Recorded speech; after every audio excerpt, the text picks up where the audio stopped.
আপনারা পছন্দ করেন ডক্টর আলিফকে দিয়েই। তার রক্তহীন করা একটা ঘটনা রয়েছে আজকে, এবং সেই ঘটনা দিয়ে শুরু করছে আজকের প্রথমে। আশা করছি আপনাদের ভালো লাগবে। আজকে ঘুম নয়, আজকে শুধু ভয়। চলুন শুনে আসি প্রথম ঘটনা ডক্টর আলিফের কাছ থেকে। আলিফ, ওয়েলকাম ব্যাক। Thank you. আসসালামু আলাইকুম এভরিবডি। ওয়ালাইকুম সালাম। কেমন আছেন? Thank you so much Rasel ভাই। এই তো ভাই আছি আলহামদুলিল্লাহ। ওকে, আপনি কেমন আছেন? হ্যাঁ ভালো আছি।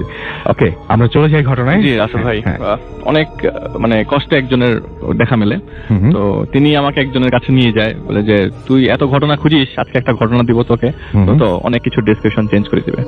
তো আমি যার সাথে দেখা করি তার বয়স মনে হয় 74-75 হবে, সে বয়সটা ঠিক মতো বলতে পারছে না আর কি। আচ্ছা। তো বলছে যে আমি আমার নিজেরই একটা ঘটনা আছে। তো তার বাবা আর কি কবর খুঁড়তেন, সেই থেকেই প্রথাটা চলে আসে। তাদের জমি জমা ছাড়া কবরের খোঁড়ার মাধ্যমে কিছু খোরাক চলে আসে ফ্যামিলি। তো আপনার ঘটনা হচ্ছে 1988 সালে বন্যার পর চারিদিকে খালি থই থই পানি পানি। আর বরিশাল হলে তো কোনো কথা, বরিশাল হলে তো কোনো কথা নেই। বরিশালে যে ঘটনাটা, কাউয়ারচর এরিয়াতে একটা জায়গা আছে বরিশালে, আপনার যেখানে নদী মানে আপনার যেখানে ঘাট এখন তার অপোজিটে কাউয়ারচর নামে একটা জায়গা আছে। তো এটার ভিতরে অনেক ভিতরে একটি গ্রামের ঘটনা। তো তখন আপনার 1988 সাল তো বুঝছেন, ওখানে এত সভ্যতার আলো তখনও পৌঁছায়নি। তো সে ওই অত্র এলাকার আর কি যত সব মানুষ মৃত্যু হতো সবার কবরই তিনি খুঁড়তেন। আচ্ছা। তার বাবাও খুঁড়তো, তার বাবা মারা যাওয়ার পর তিনি খুঁড়তেন। তখন তার বয়স হচ্ছে 45 বছর। পেশাই হচ্ছে এটা, এবং উনি এটাই রেগুলার করেন। জি। তো কোনো মানুষ মারা গেলে তাকে ছাড়া কবর করা হতো না। আচ্ছা। এবং তার এত এক্সপিরিয়েন্স যে এখন যে ঘটনা বলবো রাসেল ভাই, সেই এক্সপিরিয়েন্স সবকিছুকে ধূলিসাৎ করে দেয়। আচ্ছা। তো একদিন আপনার প্রচন্ড গরম পড়েছে, তো আপনার সন্ধ্যা চলে আসছে, বিকাল গড়িয়ে সন্ধ্যা। তো সে একটি গাছের নিচে বসে রেস্ট নিচ্ছিল, বাতাসের জন্য ওয়েট করছে। যখন বাতাস আরাম করে বসে আছে, এমন সময় একটি লোক, মাগরিবের আজান তখন দিবে অবস্থা, একটি লোক তার কাছে আসে। এসে বলে, ভাই আমার বাড়ির মালিক মারা গেছে, ওনার কবর দিতে হবে। তো এত সুন্দর অমায়িক ভাবে বলে যে সে ওই জায়গা থেকে দাঁড়াতে বাধ্য হয়, অটোমেটিক দাঁড়িয়ে যায় সে, এবং তার পেছনে পেছনে হাঁটা ধরে। তো বলে, বাড়িটার কথা বলে আপনার যে বাড়ি থেকে 1/2 মাইল দূরে। তো ওখান থেকে হাঁটা ধরে। তো হাঁটার ডিসক্রিপশন দিয়ে উনি দিল এইভাবে যে আমি যদি 2 কদম দিই, সেই লোকটিতে 8 কদম। তো অনেক ফাস্ট হাঁটছে। তো আমি তাকে ধরার চেষ্টা করি, যতই কাছে যাই ততই সে দূরে চলে যায়। তো গ্রামের যে আইল আছে, ক্ষেতের আইল দিয়ে হেঁটে চলে যাচ্ছে। তো যে বাড়িতে ঘটনা, সেই বাড়িটি জনশূন্য, কোনো মানুষ নাই। একটি বাড়িতে মানুষ মারা গেলে সবার আগে কান্নার মানে সাউন্ড চলে আসে কানে, যে এক মহিলারা কাঁদছে। কিন্তু ওই বাড়িতে কান্নার সাউন্ড আসতেছে, সেটা একজন পুরুষের। আচ্ছা। তো বাড়িতে ঢোকার পরে পুরুষ কাঁদছে। বাড়িতে ঢোকার পরে চারিপাশে গাছগাছালি, ওই ঘরটা বাড়ি মানে ঘরটার সামনে উঠোনের মধ্যে একটি লাশের খাটিয়া পড়া। লাশের খাটিয়াটা খোলা, এবং তিনি দেখলেন যে একটা কান্নার সাউন্ড ভেসে আসছে, এবং রুমের ভিতরে ঢুকে যায়। ঘরের ভিতরে ঢোকার পরে যেটা দেখে যে একটি লাশের পায়ের কাছে একজন লোক বসে কাঁদছে। এটা সেই লোক যে লোকটা তাকে নিয়ে আসছে, সেই লোকটাই পায়ের কাছে। তো তিনি দেখলো যে লাশের উপরে একটা ময়লা কাপড় লাশের উপরে আছে। তো এখন তো আমাকে মানে প্রিপারেশন নিতে হবে, লাশটাকে মানে গোসল করাতে হবে, কাফনের কাপড় পরাতে হবে। তো সে কি করে, মাথার কাছে যে মানে কৌতূহল বশত লাশটার কাপড়টা সরায়। অনেকেই লাশ মানে এটা স্বাভাবিক একটা ব্যাপার, সবাই দেখতে চায়। সেই কাপড়টা সরানোর পরে রাসেল ভাই যেটি দেখে সেটি হচ্ছে এই মানুষটি যাকে নিয়ে এসছে সেই মানুষটির লাশ, এবং সেই মানুষটি পায়ের সামনে বসে কাঁদছে, এবং সেই মানুষটির চেহারা তিনি দেখছেন। এবং মানে এটার এই জায়গায় আমি কথা বলতে চাই যে গল্পটা এখানেই শেষ নয়, এরপর আর অনেক কিছু পড়ে আছে। মানে যেটা এইটুকু গল্প আমাদের শুনলে মনে হয় যে যে নিয়ে আসছে তার লাশ, এরকম আমরা হয়তো শুনেছি, কিন্তু এর পরের অংশটুকু আমরা আসলে মানে অবিশ্বাস্য। যে রাসেল ভাই, যেটি হচ্ছে আমার নিজেরই প্রতিবার কথা বলছি, আর আমার মানে নিজেরই ভয় লাগছে কথা বলার সময়। ঘটনার সময় এক্স্যাক্টলি সে একই ফিল করেছি আমি। তো কি হলো, উনি দৌড়ে ঘর থেকে বের হয়ে গেল, উঠোনে ওই লাশের খাটিয়ার পাশে বসে মাথার মধ্যে হাত রেখে জোরে জোরে নিঃশ্বাস নিচ্ছে, বলে, আল্লাহ তুমি আমাকে যা দেখিয়েছো ওইগুলো আমি দেখি নাই, এটা আমার দেখার কথা না। সে প্রার্থনা করে, আমি এইরকম আমার ডিসক্রিপশন, আমার এতদিনের এক্সপিরিয়েন্স এই ডিসক্রিপশন নাই, আমি কি করব এখন। সে চারিপাশে হন্তনন্ত হয়ে বেরিয়ে গেল বাড়ি থেকে, এবং হঠাৎ করে দেখলো ওই লোকটি তার পিছনে পেছনে চলে এসছে, বলে, ভাই কবর তো দিতে হবে। তো সে আবার মানে ওনার অমায়িক ভাষায় সে আবারও তার পেছনে বাড়ির দিকে গেল, কিন্তু ভয় তো মনে থেকে যাচ্ছে না। তো সে কি করলো, আশেপাশে মানুষ খোঁজা শুরু করলো অনেক কষ্টে, কারণ ওই এলাকাটা তার কাছে একদম অপরিচিত। কিন্তু এতদিন ধরে সেই বাড়িতে, এই এলাকায় সেরকম কখনো আসেনি, এবং এই লোকটিকেও সে কখনো দেখে নাই। তো যাই হোক, সে আপনার একজন মানুষ খুঁজে পেল। তাকে জিজ্ঞেস করলো যে ভাই এখানে মসজিদ কোথায় আছে। তখন ঈশার নামাজের আজান পড়েছে। তো তখন এটা বোঝা গেল যে রাত 7টা-8টার মাঝামাঝি। আর ওই সময় রাত 7টা-8টা মানে রাতুল ভাই এখন অনেক রাত। হ্যাঁ। তো উনি কি করলো, ওই লোকটিকে বললো যে ভাই মসজিদ কোথায়। তো সেই মসজিদে ঈশার আজান পড়ছে, মুয়াজ্জিন আজান দিচ্ছে এবং ওখানে ইমাম চলে আসছে, মোটামুটি নামাজের প্রস্তুতি শুরু হয়ে গেছে ওই জায়গায়। তো ওখানে খাদেম সাহেবকে পেল।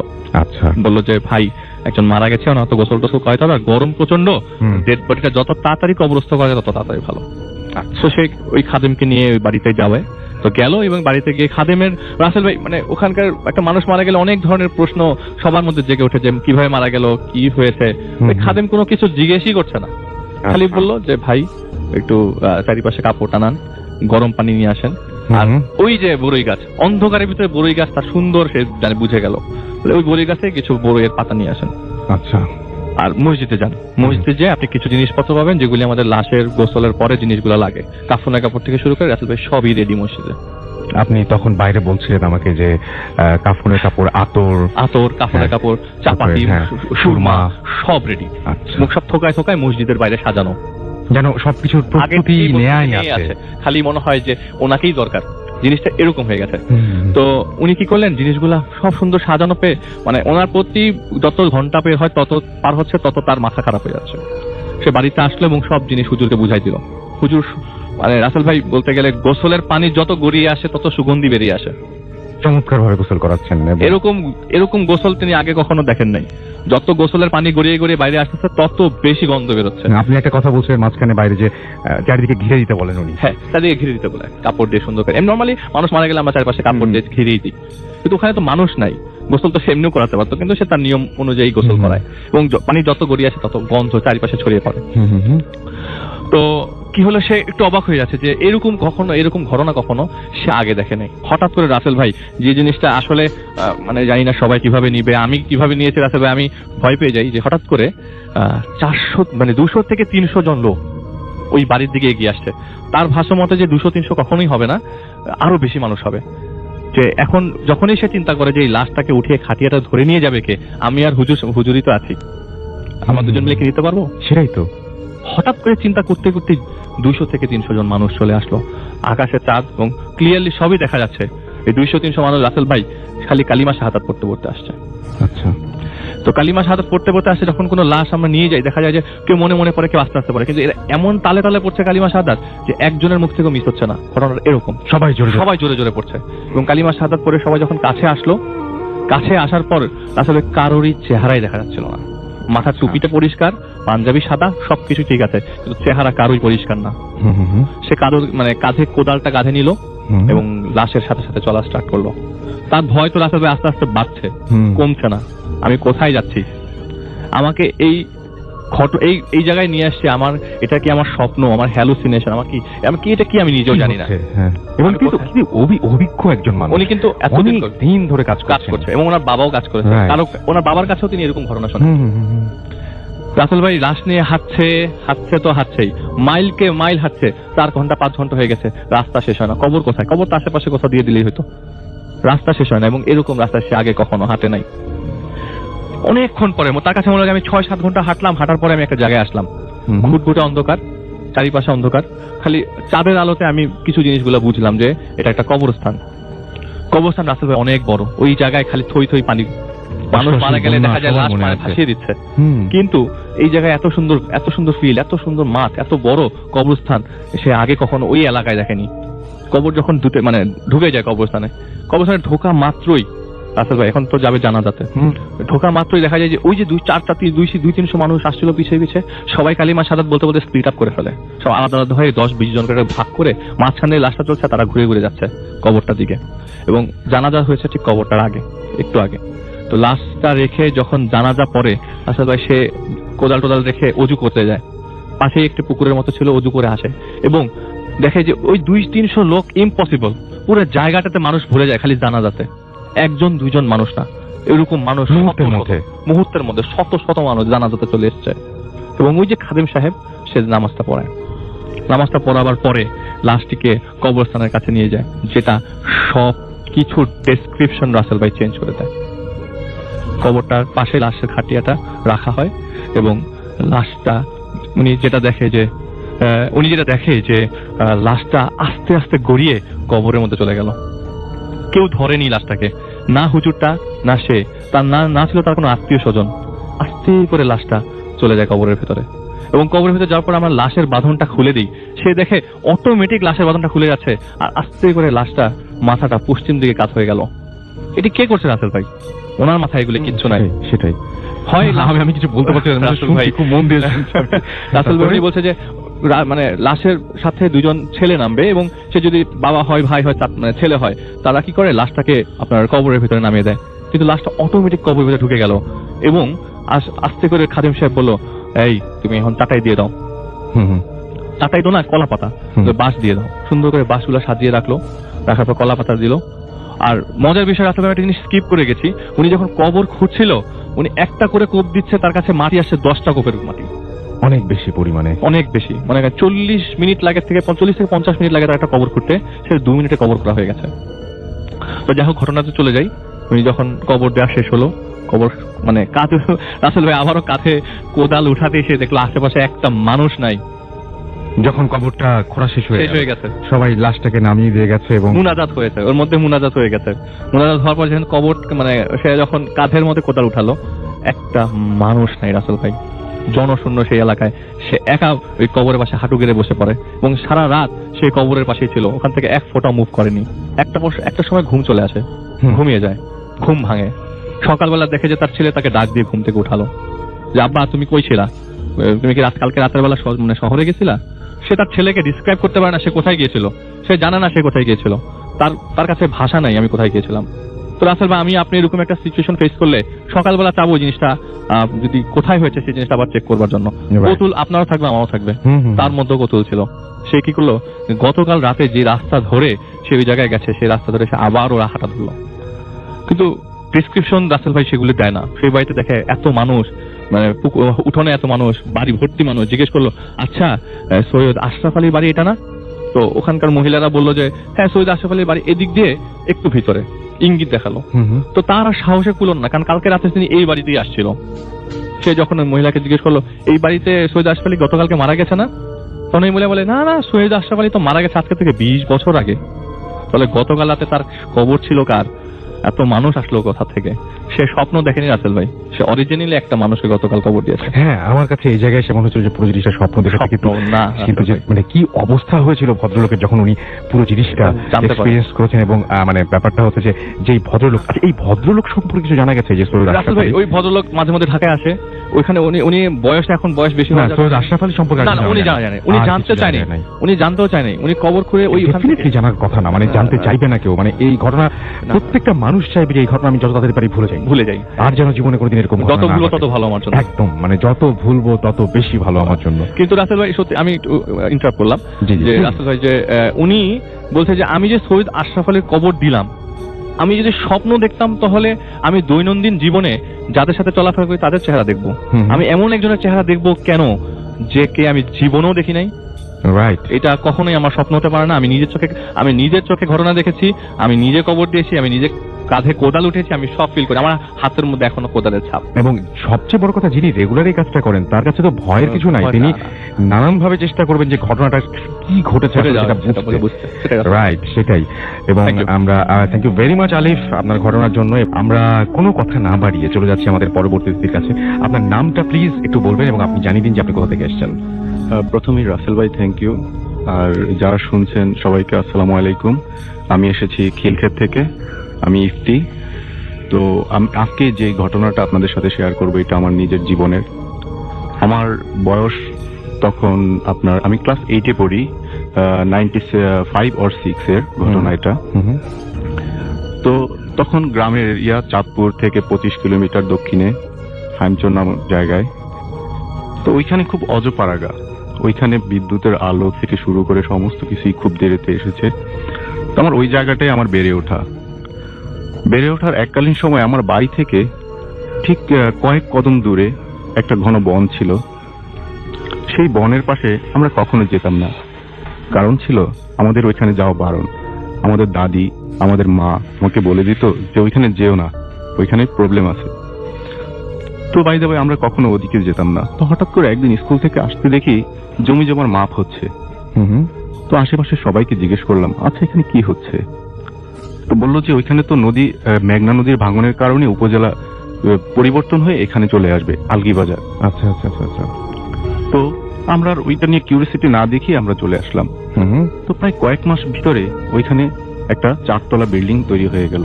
প্লাস্টার টাস্টার রং করা হয়ে গেল, সাদা হলুদ রং। তো স্ট্রাকচারটা হচ্ছে আপনার প্রত্যেকটা ফ্লোরে আপনার বারান্দা আছে, বারান্দাটা রড দিয়ে রেলিং বেয়ে একেবারে ছাদে চলে যাওয়া যায়। আচ্ছা। আর সিঁড়িঘরটার বাহির থেকে দেখা যায় যে সিঁড়িঘরটা আপনার গ্লাস করা, খুব খুব খুব খুব গ্লাস করা।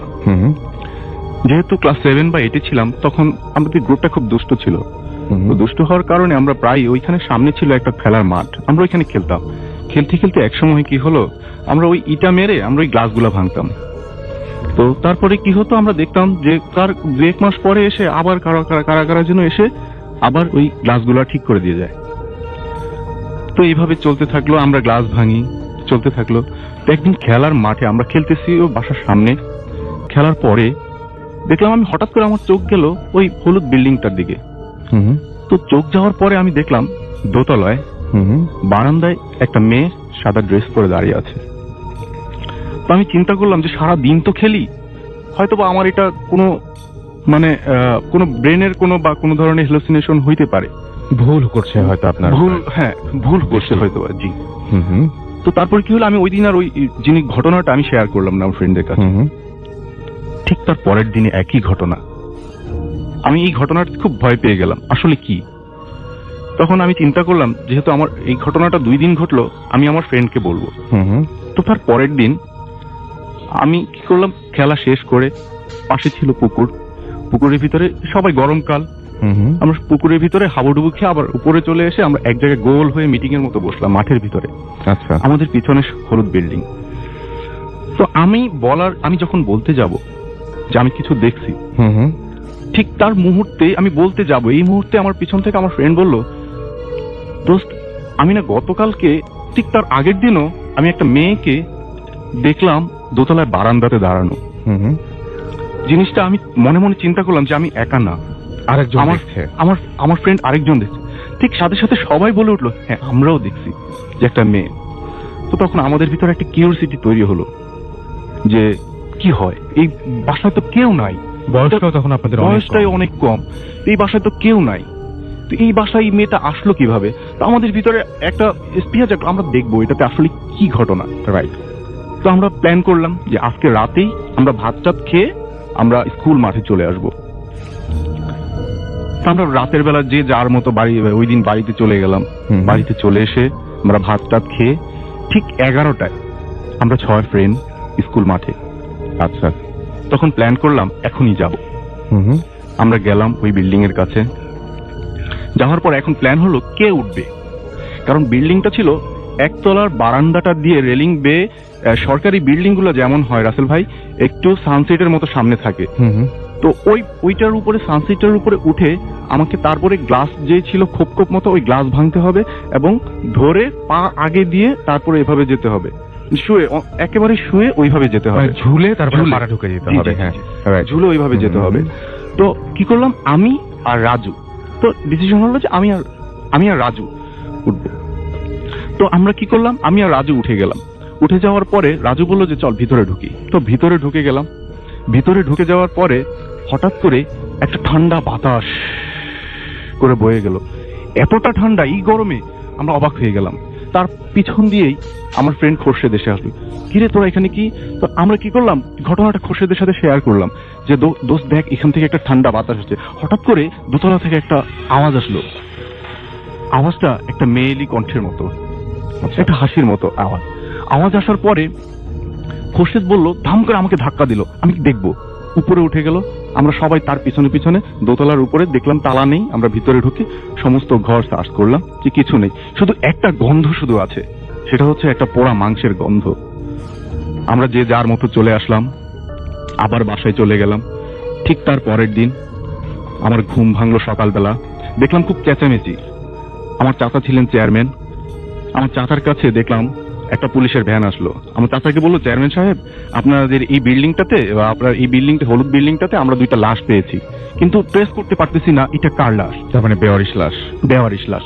তখন আমার চাচা বললো কি, আমি এই মুহূর্তে আমি দৌড় দিয়ে, আমার বাড়ির পাশে ছিল আমার রাজু ফ্রেন্ডের বাসা, আমি ওর বাসায় চলে চল থানার সামনে যাই। গেলাম, যা শুনলাম যে বেওয়ারিশ লাশ হিসেবে এটা লাশ পাওয়া গেছে। তো তার 2 দিন পরে এটা কারো কোনো পরে মাইক নামানো হইলো এলাকায়, তারপরে লোকাল পত্রিকা দেওয়া হইলো, কোনো নিউজ নাই এরা কারা। পরে তারপরে কি হলো, 2 দিন পরে বা 3 দিন পরে ওইটা বেওয়ারিশ লাশ হিসাবে থানার পাশেই কবর দেওয়া হলো। আচ্ছা। তো তারপরের দিন আমি ওই দিনের পরে আর 2-1 দিনের পরে যে ঘটনা, সেটা হচ্ছে আমি রাতের বেলা ঘুমাচ্ছি। ঘুমের পরে হঠাৎ করে আমার একটা ফোন আসলো। আমার মেজো ভাই আমাকে বললো যে এই ইফতি। আমি উঠলাম, বললো যে তোর ফোন আসছে। আমি ফোন রিসিভ করতে আমাকে বললো যে আমি মনির, তুই একটু বাসার বাইরে আয়। আমি গেলাম, যে বললো যে এই সমস্যা, আমার কাছে একটা ফোন আসলো যে আমার কাছে একটা ফোন আসলো যে এই ঘটনা। ও রাসেল ভাই, একটু ভুলে গেছিলাম যে ওই ঘটনা হওয়ার পরে প্রায় প্রত্যেক মাসে আমাদের এটা 2 মাস কন্টিনিউয়াস চলো, প্রত্যেক দিন একটা করে 2 জোড়া, একটা ছেলে আর একটা মেয়ের লাশ পাওয়া যেত। একটা খুবই মানে ভয়ঙ্কর ব্যাপার। কিন্তু প্রত্যেক দিন আপনার একটা ছেলে একটা মেয়ে, কিন্তু যখনই মাইক নামা হয়তো ছবি সহ, ইভেন আপনার কেউ কোনোদিন কোনো ট্রেস করতে পারেনি। 2 মাস চললো, প্রত্যেকটা লাশই বেওয়ারিশ লাশ হিসেবে কবর দেওয়া হতো। তো এই ঘটনা তো কি করলো, সরকারি ভাবে বললো যে এখানে তো অনেক সরকারি অফিস আছে, এখানে কয়েকটা ফ্যামিলিকে থাকতে দেন। তখন কি করলো, আপনার 2 জন ভূমি অফিসার একজনকে পেলো যে ফ্যামিলি সহ এখানে থাকবে। ফ্যামিলি বললে ভুল হবে, আপনার তার বাবা আর ছেলে। তো পরের দিন স্কুলে দেখা গেল কি, আপনার স্যার, আমার স্যার যে বাংলা টিচার ছিল, উনি পরিচয় করে দিল, এই হচ্ছে তোমাদের নতুন ফ্রেন্ড সুজন, ওর বাড়ি গাইবান্ধাতে। ওর নতুন আসছে, সরকারি ভূমি অফিসার, ওর বাবা চাকরি করে। তো এই তারপর ঘটনায় আসি। তো এইভাবে সুজনের কাছে আমাদের একটা বন্ধুত্ব সম্পর্ক তৈরি হয়ে যায় কয়েকদিনের ভিতরে। তো আমি ঘটনায় আসি মনিরের ঘটনা। তো মনির বললো যে কে যেন আমাকে ফোন করে বলতেছে আমাকে বাঁচা বাঁচা বাঁচা। তো আমি বুঝতে পারছি যে এটা সুজনের গলা, এটা আমি বুঝতে পারছি। তখন আমাদের এখানে যাইতে হবে, আমরা সবাই দৌড়ে দৌড়ে সেই হলুদ বিল্ডিং এর কাছে গেলাম, যা দেখলাম যে ওই বিল্ডিং এ কে উঠবে। তো এর ভিতরে কি করলো, খোরশেদ ধাম করে আবার উঠে গেল বিল্ডিং এ। যখন গেল সবার তার পিছনে পিছনে উঠে গেল দোতলায় যেয়ে দেখলো কেউ নাই, শুনশান ঘর, কোনো আলো নেই। হঠাৎ করে উপর থেকে পানির শব্দ, পানি ফেলতেছে কে। তারপর সবাই আমরা দৌড়িয়া ছাদের উপরে গেলাম। একজন দেখলো, এই দেখ কার যেন পা দেখা যাচ্ছে। আর পানির ট্যাঙ্কিটা ছিল আপনার হচ্ছে ইট দিয়ে তৈরি করা, মাঝখানে কার যেন পা দেখা যাচ্ছে। আমরা সবাই খোরশেদ লাফ দিয়ে উঠে গেল ট্যাঙ্কির উপরে, পা ধরলো, এই সুজন। কি করলো, সুজনকে আমরা ধরে নিয়ে উপজেলা স্বাস্থ্য কমপ্লেক্সে নিয়ে গেলাম। ওই রাতে আমরা ভূমি অফিসের একজন লোকের মাধ্যমে খবর দিলাম যে সুজনের বাবা কোথায় আছে। বললো যে অফিসের কাজে ঢাকা গেছে। তো বললাম যে ওনাকে একটু খবর দেন সুজনের এই অবস্থা। তো আমরা ওইখানে ছিল, আমরা যার মতো আবার বাড়িতে চলে যাই। তো সকালবেলা আমরা আসলাম, এসে আবার সুজনের সাথে বললাম, সুজনের জ্ঞান ফিরেছে মেবি 11টায়। তখন বললাম যে দোস্ত কি হয়েছে। ও বলে যে দোস্ত আমাকে আর ওই বাসায় যাইতে দিস না, আমাকে ওরা মেরে ফেলবে। আমি বললাম যে ঘটনাটা বল, তোর বাবাকে বলতে হবে, বা এলাকার অনেক লোক আছে, আমি তাদেরকে বলবো যে ঘটনা কি হয়েছে।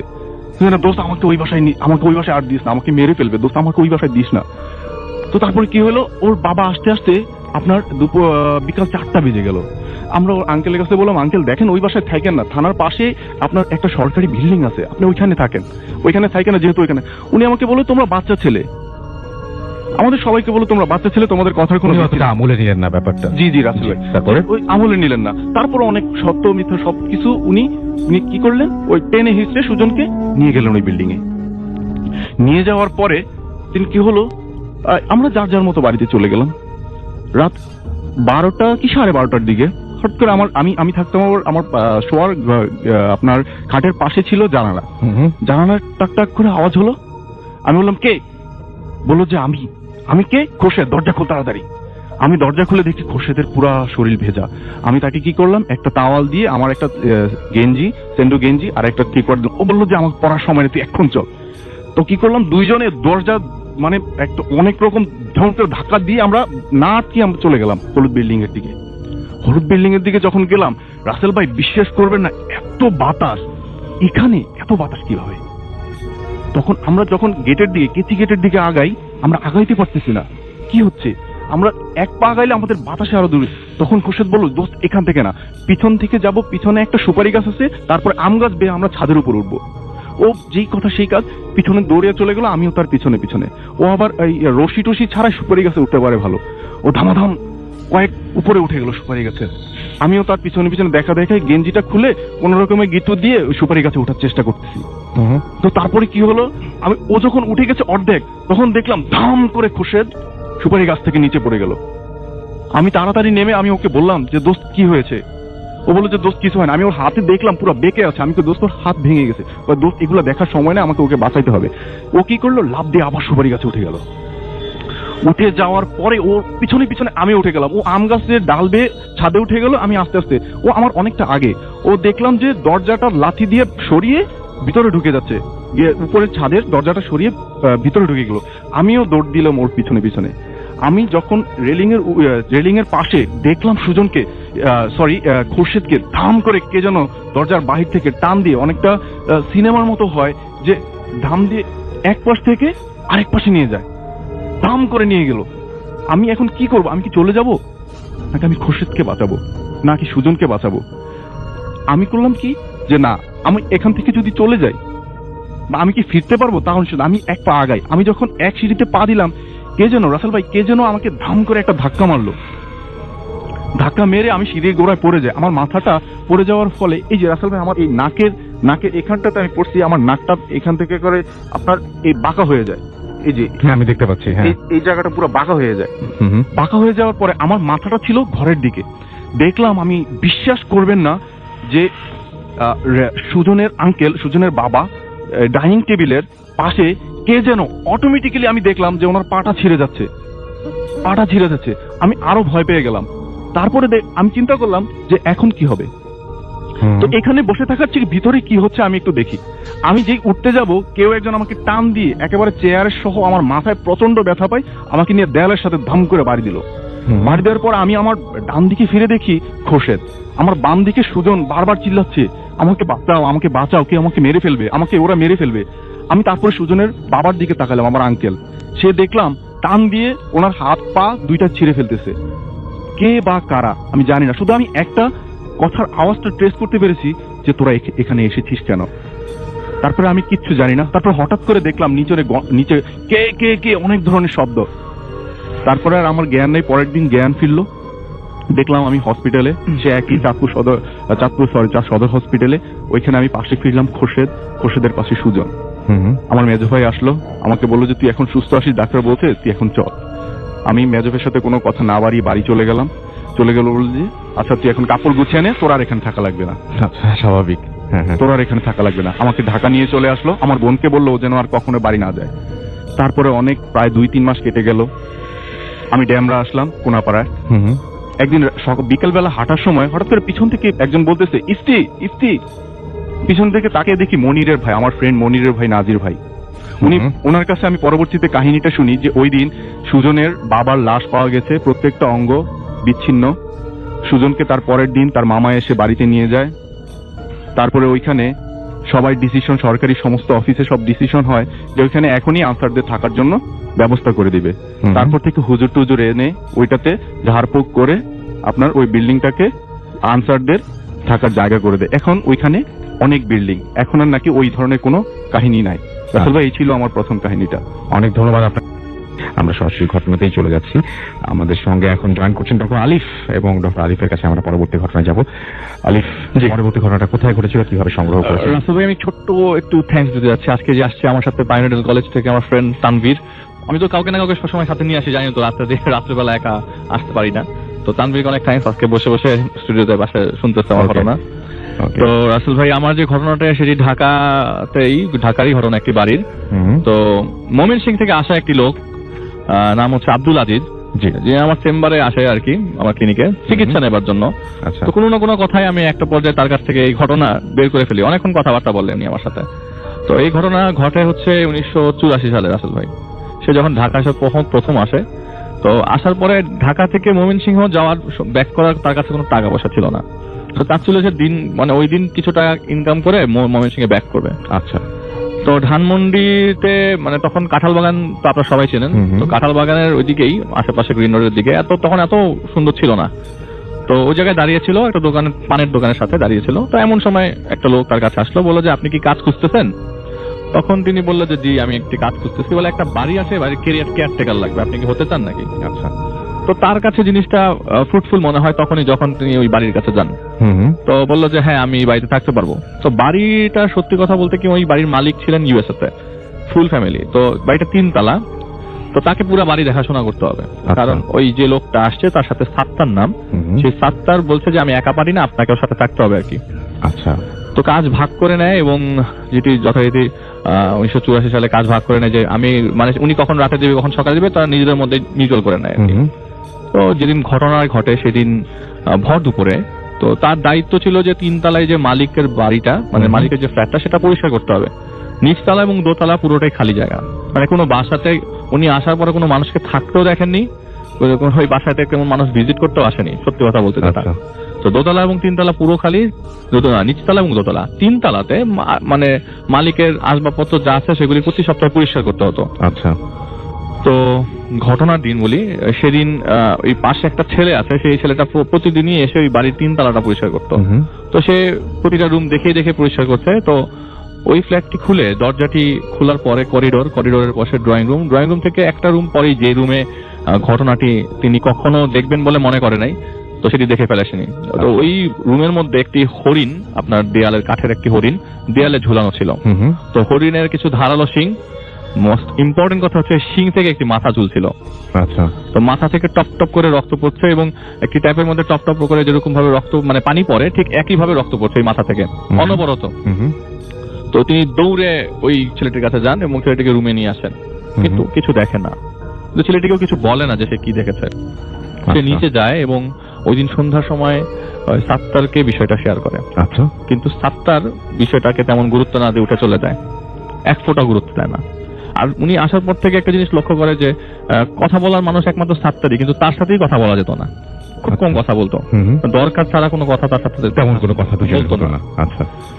তো উনি দেখলো যে সাত্তার কোনো পাত্তা জানি, তিনি জিনিসটা সেরকম ভাবে নেন, উনি মনে করছে সাত্তার মানুষটা এরকম। আচ্ছা। নেক্সট উইক পরের সপ্তাহে ঘটনাটি ঘটে যে উনি ছেলেটিকে উপরে পাঠিয়ে দেয়, কারণ উনি একবার একটা জিনিস মানে সম্মুখীন হয়েছে একটা ভয়ের। তো উনি চেয়েছে যে ছেলের উপরে পরিষ্কার করে আসুক, আমি নিচেই থাকি। তো ছেলেটিকে উপরে পাঠিয়ে দেয়। হঠাৎ করে 10 সেকেন্ডের একটি চিৎকার শুরু হয়, 10 সেকেন্ড পর্যন্ত থাকে। উনি উপরে যায়, উনি দেখে ওই রুমটিতে যে ছেলেটি আপনার পরিষ্কার করতে যেত প্রতি সপ্তাহে সে উল্টো হয়ে পড়ে আছে, হাত পা কেমন জানি উল্টো পাল্টা অবস্থায়। তখন ওকে হসপিটালে নিয়ে যায় এবং জ্ঞান ফেরার পরে কনুইয়ের হাড্ডিটা ভাঙা অবস্থায় পায় এবং উনি দেখে যে ছেলেটিকে জিজ্ঞেস করে তুই অজ্ঞান হয়ে গেছিলি কেন, কি হয়েছিল? ছেলেটা অনেকক্ষণ পরে বলে যে আমি যখন পরিষ্কার করতে রুমে ঢুকি তো সবার আগে শুরু করতে যাচ্ছি ওই রুম থেকেই। তো সব রুম খোলার পরে দেখি যে আপনি একটি মানুষকে কোপাচ্ছেন। কে কোপাচ্ছে? এই আব্দুল আজিজ। আচ্ছা, আপনি একটি মানুষকে কোপাচ্ছেন চাপাতি দিয়ে মেঝের মধ্যে। এইটি দেখে সে অজ্ঞান হয়ে যায়, কারণ আমি তো আপনাকে নিচে দেখেছি। তো উনি জিনিসটা আগের ঘটনার সাথে মিল খুঁজে পায় এবং মোটামুটি সিদ্ধান্ত নিতে থাকে যে আমি আস্তে আস্তে বাসাটা ছেড়ে দিব। আচ্ছা। কিন্তু উনি যেতে পারছিল না, কোনো না কোনো ভাবে মন তাকে এই বাসায় তাকে আটকে রেখেছে। তো আপনার শীত এবং গরমের মাঝামাঝি পর্যায়ে আর কি। ওই দিন প্রচন্ড বৃষ্টি, সকাল 8টার দিকে পুরো আকাশ অন্ধকার। তো সে একজনের জন্য ওয়েট করছে ছাতা নিয়ে, গাড়ি পার্কিং যেখানে মানে পার্কিং যে করা গাড়ি যেখানে পার্কিং করা যায় সেই জায়গায় দাঁড়িয়ে আছে। তো গ্রাম থেকে চিঠি নিয়ে আসবে একটা লোক, তো তার জন্য তিনি দাঁড়িয়েছিলেন। হঠাৎ করে তিনি দেখলেন যে গেটের থেকে তো কেউ ঢোকেনি, হঠাৎ করে দেখলেন তার পাশে একজন মানুষ দাঁড়ানো। আচমকা মানুষটা কোথা থেকে আসলো? সে অনেক কৌতূহলের সাথে জিজ্ঞেস করতেন আপনি কোথা থেকে এসেছেন, আপনি কেন এসেছেন, কাকে খুঁজছেন? জিজ্ঞেস করার পর দেখলাম লোকটি বৃষ্টির মধ্যে নেমে গেল, হেঁটে হেঁটে হেঁটে হেঁটে সামনে যাচ্ছে। তো সকালবেলা তো তিনি তার সাথে ছাতা ছিল, আশেপাশে দেখে এসে চেষ্টা করলো লোকটির পেছনে পেছনে ফলো করার। ফলো করতে করতে ফার্ম গেট চলে আসে, কিন্তু ফার্ম গেট আসার পরে লোকটিকে খুঁজে পায় না সে। মানে মুহূর্তের মধ্যেই তার কাছ থেকে লোকটি হাওয়া হয়ে যায়। সবচেয়ে ভয়ের বিষয় হচ্ছে সে প্রতিদিনই যেসব জিনিস পরিলক্ষিত করছে, মানে এক সপ্তাহ পর পর বা 2-3 দিন পর পর যা দেখছে তার কাছে কোনো কিছু বিশ্বাস হচ্ছে না যে এটি আমার সাথে এগুলি ঘটছে কিনা। সে আবার বাসায় ব্যাক করে। বাসায় ব্যাক করার পরে ওই যে ছেলেটি ওকে জিজ্ঞেস করে কি সাত্তার কোথায়? ও তখন বাসায় চলে আসে এবং ওই বাসায় একটা রুম করে ওকে দেওয়া হয় যে তুই এখানে থাক, যে ব্যথা পেয়েছিল। বলে কি সাত্তার মানে কোন সাত্তার? এমন ভাবে তাকালো যেন সাত্তারের নামটা ওই প্রথম শুনছে। আচ্ছা। বলে যে সাত্তার মানে আমি যার কাছ থেকে মানে কাজ নিলাম ওই সাত্তার কই? বলে কি বলে না বলতা বল, মানে সাত্তার ভাই? বলে হ্যাঁ হ্যাঁ সাত্তার ভাই। বলে যে ভাই এদিকে আসেন। তো ও আস্তে করে, ওর হাতে ব্যান্ডেজ করা, তো আস্তে করে যে রুমে ও থাকে আর কি, আব্দুল আজিজ থাকে, সেই রুমে নিয়ে গেল এবং বললো যে ভাই সাত্তার ভাই কিন্তু গত বছর মারা গেছে। তো তার কাছে জিনিসটা, বিষয়টা কেমন অদ্ভুত লাগছে। খুব অদ্ভুত আমি প্রতিদিন যার সাথে ঘুমাই, যার সাথে আমি ডিউটি এক্সচেঞ্জ করলাম, পুরো বিল্ডিং ঝাড়ু দিলে সে নিচে গেটের সামনে দাঁড়ায় থাকে, বলে উনি কে? উনি বললো যে না, এখন আর আমার পক্ষে থাকা সম্ভব না। তো ও বারবার জিজ্ঞেস করে, কি ভাই আপনি সাত্তার ভাইকে কেমনে পেলেন? উনি আর জিনিসটা কাউকে শেয়ার করে না। তো উনি এই জিনিসটা যাচাই করবার জন্য আশেপাশের লোকজন ঠিক পরের দিনই আশেপাশের লোকদেরকে গিয়ে জিজ্ঞেস করে এবং তার মানে ওনার সাথে যাদের পরিচয় মানে সখ্যতা গড়ে ওঠে তাদের সাথে জিজ্ঞেস করে যে ভাই সাত্তার কেমনে মারা যায়? তো সাত্তার কিভাবে মারা যায় এই ছেলের ঘটনাটাও ছেলেটা বলেছিল যে বছর খানেক আগে ওই বাসায় কিছু ডাকাত দল আসে, আসার পরে সাত্তারকে কুপিয়ে রেখে তারা চলে যায় জিনিসপত্র নিয়ে। আর হসপিটালে নেওয়ার পর সাত্তারকে মৃত অবস্থায় পাওয়া যায়। তো আসলে সত্যি কথা সাত্তার ঠিক এভাবেই মারা যায়। তো উনি জিনিসটা কানেক্ট করার চেষ্টা করলো যে আমি 3 তলায় ছেলেটা জিনিসটা দেখলো যে মানুষকে আমি কোপাচ্ছি, হয়তো কোনো একটা জিনিস ওখানে কেউ দেখানোর চেষ্টা করছে বা কোনো ভয় দেখানোর চেষ্টা করছে, আমি এখানে থাকবো না। সে বাসায় ব্যাক করলো, বাসায় ব্যাক করার পর তার সাথে সাত্তারের সাথে গেটে দেখা, সাত্তারের সাথে গেটে দেখা বললো, সাত্তার বললো কই যান? বলে ভাই আমার গ্রামে যেতে হবে। উনি প্রচন্ড বুদ্ধিমান, আমার গ্রামে যেতে হবে, আমার বাড়িতে বউ অসুস্থ। তো তিনি ব্যাগ ট্যাগ গোছাতে থাকেন, মানে যেভাবে পারেন ঠিক সেভাবে গোছাতে থাকেন। হঠাৎ করে একটি সাউন্ড আসলো, ঠিক ওই যে আসলে বললাম প্রথম দিন সেকেন্ড দিন যে 10 সেকেন্ডের একটি সাউন্ড, ঠিক একই রকম একটি সাউন্ড আসলো উপরে। তিনি 3 তলায় গেলেন, ছাদের উপরে মানে 3 তলায় ফ্ল্যাটে গেলেন। ফ্ল্যাটে যাওয়ার পরে দেখে যে ওই হরিণের শিঙের মধ্যে ওই যে ছেলেটি পরিষ্কার করতো সেই ছেলেটি ঝুলছে, গলা সহ আটকে ঝুলছে এবং মারা গেছে। এটা দেখার পরে পুলিশ আসে, পুলিশই কেস আপনার পুলিশ তো কেস করে, কারণ ওনাদের বাসায় কেয়ারটেকার, ওনাদেরকে তো নিয়ে যাবে থানায়, অবশ্যই নিয়ে যাবে থানায়। এবং পুলিশ দেখে যে যেসব মানে আলামত পুলিশ পায় ওইসব আলামতের সাথে এইসব মানুষগুলো রিলেটেড হতে পারে না। আচ্ছা, যে অবস্থায় ওকে নিয়ে যায় ওই মুহূর্তে সে এমনিতেও বাসায় ছিল না। তো অনেক কষ্টে পুলিশের এসব জেরা থেকে মুক্তি পেয়ে সে যখন বুঝে যায় না এখানে আর থাকা যাবে না, সেই বাসা থেকে চলে আসে এবং বাড়ি চলে যায়। পরে আবার ঢাকা চলে আসে, কিন্তু ওই বাসাটাতে ওই এলাকাতে সে আর কখনো মুভ করে নাই। স্টিল নাও 84 থেকে এই এখন পর্যন্ত সে কাঁঠাল বাগানে কখনো যায় নাই। আমি ওখানে আর কখনো যাবো না। এখন অনেক ডেভেলপ হয়ে গেছে, তারপরও ওই বাসার আশেপাশে করে না, ওইদিকে যেতে সাহস করে না। অনেক ধন্যবাদ আলী। আমরা যাচ্ছি আমাদের পরবর্তী অতিথির কাছে। নতুন একজন অতিথি আমাদের সাথে জয়েন করেছেন। আপনার নামটা প্লিজ একটু বলবেন এবং আপনি কোথা থেকে এসেছেন যদি আমাদের সবাইকে একটু বলতেন। হ্যালো লিসনার, আমি নাহিদ ইসলাম মনিকা, এসেছি যাত্রাবাড়ি থেকে। জব করছি গ্রামীণ ফোনে, দীর্ঘ 10 বছর যাবত আছি গ্রামীণ ফোনে অফিসে। ওকে, শুনি আপনার ঘটনা। আমরা জি, আমার ঘটনাটি মূলত আমার নানা বাড়ির একটা ঘটনা, এটা 1950 সালের দিকের ঘটনা। তো ঘটনাটি ঘটে পটুয়াখালী জেলার খেপুপাড়া শহরে। আচ্ছা, তো প্রায় 65 সাল আগের ঘটনা। তো আমার এই ঘটনাটি আমার মার মুখ থেকে ছোটবেলায় বেশ অনেকবার আমি শুনেছি, আর যতবারই আমি শুনেছি আমি খুব আবেগপ্রবণ হয়ে পড়েছিলাম। তো এরপরে সিদ্ধান্ত নিলাম যে ভূত ফ্রেমের লিসনারদের সঙ্গে ঘটনাটি হয়তো শেয়ার করার মতো। সো থ্যাংক ইউ রাসেল ভাই, আপনাকে থ্যাংক ইউ সো মাচ। আমি কথা বলছি আপনার হাজবেন্ডের সাথে, উনিও আজকে আছেন। হ্যাঁ, রাইট, ভালো লাগছে যে এই ধরনের একটা ঘটনা আমার মনে হয় যে লিসনারদের শুনলে আজকে বোধহয় ভালো লাগবে। ওকে, তো আমার নানার নাম আবুল হোসেন। উনি খেপুপাড়া শহরে ওই সময় আমাদের একটা বিখ্যাত রাইস মিল ছিল, তো সেখানে উনি ম্যানেজার ছিলেন কর্মরত অবস্থায়। ওনারই অ্যাসিস্ট্যান্ট ম্যানেজার ছিলেন মতিবাবু। তো দুজনে একই রাইস মিলে কর্মরত থাকা অবস্থায় তারা পাশাপাশি দুটো কোয়ার্টারে থাকার সুযোগও পেয়েছিলেন। তো সেক্ষেত্রে মতিবাবুর যে দ্বিতীয় মেয়ে ভারতী এবং আমার মার নাম খুকি, তাদের মধ্যে একটা প্রগাঢ় বন্ধুত্ব গড়ে ওঠে।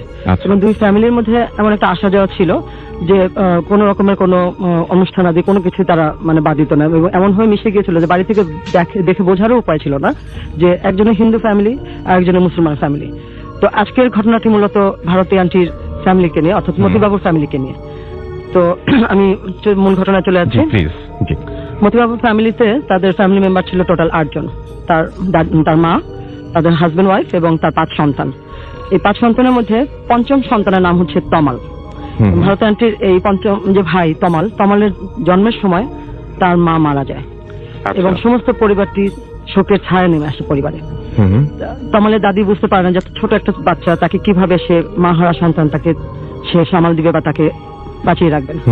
সাথে সাথে তার মতিবাবু, তারপর তার অন্যান্য নাতিরা, তাদেরকে নিয়ে খুব সে চিন্তিত হয়ে পড়ে। আচ্ছা, পরবর্তীতে যেটা দেখা যায় যে সবাই শোকটা কাটিয়ে ওঠার চেষ্টা করে এবং ভারতী আন্টির যে মা, তার মৃত্যুর পরে তার যে শেষকৃত্য, তাকে তাদের হিন্দু শাস্ত্র অনুযায়ী তার দাফন কার্য সবকিছুই তারা ঠিকভাবে পালন করে এবং মোটামুটি ভাবে তারা শোকটা কাটিয়ে উঠে সামনে চলার চেষ্টা করে। তমালের দাদি তমালকে যথেষ্ট লালন পালন করে দায়িত্ব নিয়ে এসে তাকে লালন পালন শুরু করলো। তো সবকিছু স্বাভাবিকভাবে চলছিল। তো হঠাৎ করে নতুন একটি ঘটনা জন্ম হলো ঠিক ভারতী আন্টির মার মৃত্যুর 2 মাস পর থেকে। মতিবাবু কর্মক্ষেত্র প্রয়োজনে তাকে প্রায় একটু রাত করে বাড়িতে ফিরতে হতো, প্রায় 7টা-8টা। তো রসুল ভাই যেহেতু গ্রামের ব্যাপার, ওই সময় রাস্তাঘাট গুলো 7-8টা মানে কিন্তু অনেক রাত। তো তাই তাকে বাড়িতে অনেক রাত আসলে। হ্যাঁ, তো তাকে যেটা করতে হতো, বাড়ি থেকে তিনি একাই প্রায় বাসায় ফিরতেন। তো বাড়ি ফেরার পথে কালো একটা কাঠের কালভার্ট ছিল, ওই কালো কালভার্টটা কাঠের পার হয়ে তাকে তার বাড়িতে যেতে হতো এবং কালো কালভার্টের পাশেই বড় একটা পুরনো তাল গাছ ছিল। তো একদিন উনি বাড়ি ফেরার পথে হঠাৎ করে যখন সে কাঠের কালো কালভার্টটা পার হচ্ছেন, তাল গাছটার কাছাকাছি আসার পর হঠাৎ করে তার দৃষ্টি তাল গাছের দিকে পড়লো। দেখতে পেল যে তার মৃত স্ত্রী অর্থাৎ ভারতীর আন্টির মা তিনি ওখানে দাঁড়িয়ে আছেন তাল গাছের নিচে এবং এক দৃষ্টিতে সে তার হাজবেন্ডের দিকে তাকিয়ে আছেন এবং তাকে ইশারা করে ডাকছেন যে শুনছো, তোমার সঙ্গে কথা আছে, ইশারা দিচ্ছে। ইশারাটা দেখে প্রথমে হকচকিয়ে গেলেন। উনি যথেষ্ট সাহসী মানুষ। হঠাৎ করে সে মনে করলো যে হয়তো তার কোনো মতিভ্রম হয়েছে অথবা হ্যালুসিনেশন হচ্ছে, যে সে তার স্ত্রীকে খুব ভালোবাসে। তার কাছে মনে হলো যে এটা হয়তো তার কোনো মনের ভুল। সে আর তার স্ত্রীকে দেখেও তা না দেখার ভান করে সে ওই দিনের মতো সে বাড়িতে চলে গেল এবং বাড়ি থেকে কাউকে কিছু বললেন না। তো ঘটনা পর্যায়ে পরপর 4-5 দিন তার সঙ্গে এই একই ঘটনার পুনরাবৃত্তি ঘটলো এবং পুনরাবৃত্তি ঘটার কারণে সে তখন রিয়েলাইজ করলো যে না, এটা তার কোনো হ্যালুসিনেশন না, সে সত্যি সত্যি তার স্ত্রীকে দেখতে পাচ্ছেন। এবং ঘটনার 5ম দিনে যখন মতিবাবু আবার সেই কালভার্ট পার হয়ে বাড়ির দিকে তার কাজ শেষ করে ফিরছিলেন, 5ম দিনের দিন মতিবাবুর স্ত্রী তার দিকে এগিয়ে আসলেন কথা বলার জন্য। যখন সে দেখতে পাচ্ছেন যে তার হাজবেন্ড কোনো রেসপন্স করছেন না, 5ম দিনে সে একটু এগিয়ে আসলো তার ওই তাল গাছের দিক থেকে তার হাজবেন্ডের দিকে, যে শুনছো তোমার সঙ্গে কথা আছে। তো ওই দিন মতিবাবু ভরকে গেলেন যে অ্যাকচুয়ালি আসলে সে তো জানে যে তার স্ত্রী নেই, সে মৃত, তাহলে কে তার সঙ্গে কথা বলার চেষ্টা করছে। সে নিজের সঙ্গে বুঝতে না পেরে সে তড়িৎ গতিতে ওই জায়গাটা দ্রুত ত্যাগ করে বাড়ির দিকে চলে গেলেন। বাড়িতে গিয়ে ওই দিন তিনি তার মার সঙ্গে খাবার টেবিলে এসে শেয়ার করলেন যে মা, গত কয়েকদিন যাবত আমার সঙ্গে কিছু ঘটনা ঘটছে, আমি ভারতীর মাকে দেখতে পাচ্ছি। তো তার মা ভাবলো হয়তো ছেলে তার ওয়াইফকে খুব ভালোবাসতো এবং হয়তো শোকে কাতর হয়ে যেহেতু তাকে মিস করছে, হয়তো সে তাকে দেখতে পাচ্ছে। বললো যে বাবা, কিছু না, এটা হয়তো তোমার কোনো মনের ভুল, সবকিছু ঠিক হয়ে যাবে, নিজেকে শক্ত করো। তো মতিবাবু মার সঙ্গে কথা বলে একটু আশ্বস্ত হয়ে রাতে খাবার টাবার খেয়ে ঘুমাতে চলে গেলেন। যখন সে ঘুমিয়ে পড়লো প্রায় গভীর রাত 2:30-3টার দিকে, হঠাৎ করে সে মানে জেগে উঠলো পরবর্তীতে, কিন্তু তার আগ মুহূর্তে সে একটা স্বপ্ন দেখছিল। স্বপ্নে দেখতে পেলো যে তার ওয়াইফ তার সঙ্গে দেখা করতে আসছে এবং দেখা করতে এসে তাকে বলছে যে শুনছো, তোমাকে এত ডাকলাম তুমি শুনলে না, আমার তো একা থাকতে খুব কষ্ট হচ্ছে, আমি আমার তমালকে নিয়ে যেতে এসেছি, তুমি আমার তমালকে আমাকে দিয়ে দাও।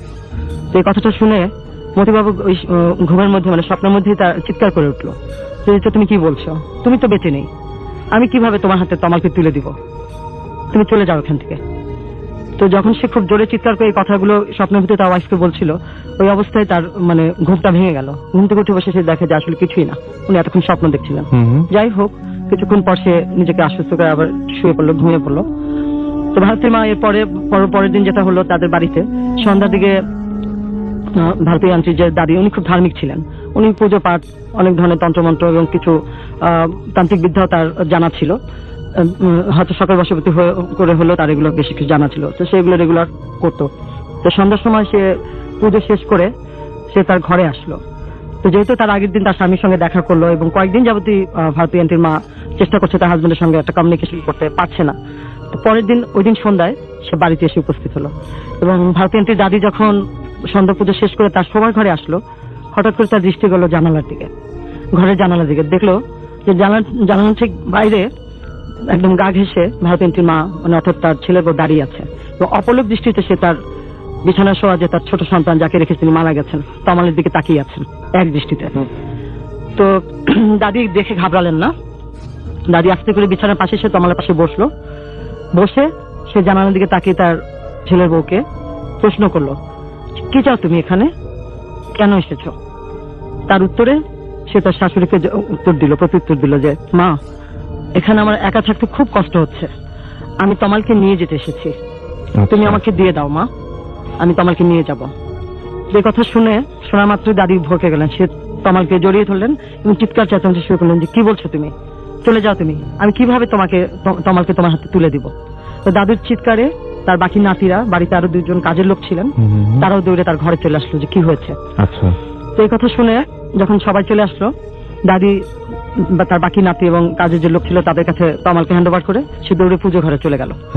গিয়ে তার গঙ্গা জল ছিল, সে গঙ্গা জলের বাটিটা সে নিয়ে আসলো। সে কৌটোটা এনে সে সারা ঘরে গঙ্গা জলটা ছিটিয়ে দিল এবং কিছু তন্ত্রমন্ত্র পড়া শুরু করলো। আচ্ছা। কিন্তু উনি যখন মন্ত্র পড়া শুরু করলেন, যেগুলো সে জানতেন, যেগুলো দিয়ে ঘর বন্ধ করা যায়, তখন সে ঘরে ফিরে এসেও দেখলো যে তখনও ভারত আন্টির মা জানালার পাশেই দাঁড়ানো আছে। কিন্তু বেশ কিছুক্ষণ মন্ত্র পড়ার পর, পানি ছিটানোর পর, প্রায় ঘন্টাখানেক পরে বোধহয় সে হঠাৎ করে তাকে দেখে যে তিনি আর সেখানে নেই, চলে গেছেন। আচ্ছা। তো দাদি ওই দিনের মতো মোটামুটি সবকিছু গুছিয়ে তমালকে নিয়ে একটু সেভ করলো এবং সে সিদ্ধান্ত নিল যে না, কোন একটা সমস্যা, যেহেতু তার ছেলেও তাকে ইনফর্ম করেছে যে তার সঙ্গে দেখা দিচ্ছে এবং অলরেডি তার সামনেও চলে আসছে, তো সেখানে একটা কোনো ব্যবস্থা নেওয়া উচিত। তো তিনি করলেন কি, তাদের একজন পারিবারিক তান্ত্রিক ছিলেন যার কাছ থেকে অনেক সময় উনি অনেক সলা পরামর্শ বা কোনো বুদ্ধিশুদ্ধি করতে কোনো প্রয়োজন থাকলে, তো উনি তাকে জানালেন যে আমার বাড়িতে তো এরকম কোনো সমস্যা হচ্ছে, তো আমি কি করতে পারি। তো উনি ওনাকে কিছু ব্যবস্থা দিলেন এবং কিছু লাল সুতো পরেও দিলেন যে প্রত্যেকের হাতে, তার বিশেষ করে তার ছেলে, তার নাতি, তাদের সেফটির জন্য তাদের হাতে বেঁধে দেওয়ার জন্য। আচ্ছা। তো ওগুলো দাদি নিয়ে এসে সে যথাযথ ব্যবস্থা নিল এবং বিশেষ করে উনি যে ঘরে থাকতেন, তমালের রুমটা তিনি বন্ধ করে দিলেন যাতে তার রুমে কোনোভাবেই যেন ভারত আন্টির মা প্রবেশ করতে না পারে। আচ্ছা। এবং পাশাপাশি মতিবাবুর যে শোবার রুম, সেখানে সে একটা গঙ্গা জলের আলাদা একটা ছোট কলসি রেখে দিল ছেলের সেফটির জন্য। আচ্ছা। যাই হোক, যখন শাশুড়ির সঙ্গে কথা বললো, ভারত আন্টির মা কোনো সেরকম রেসপন্স পেল না, রিপ্লাই পেল না, যে তার শাশুড়িও তার সঙ্গে একমত না। পরবর্তী সে যেটা করলো, সন্ধ্যা হলেই সে তার বাড়িতে আনাচে কোনাচে দাঁড়িয়ে থাকা শুরু করলো এবং তার অন্যান্য বাকি যে সন্তানরা, যেমন ভারতী আন্টি, তার বোন ছন্দা, নন্দা, তার যে আরো 2 ছেলে পেন, তাদের সঙ্গে দেখা দেওয়া শুরু করলো। আচ্ছা। বাচ্চারা হয়তো পড়ার টেবিলে পড়তেছে, হঠাৎ করে দেখে তার মা হয়তো দরজায় দাঁড়িয়ে আছে বা জানলায় দাঁড়িয়ে আছে।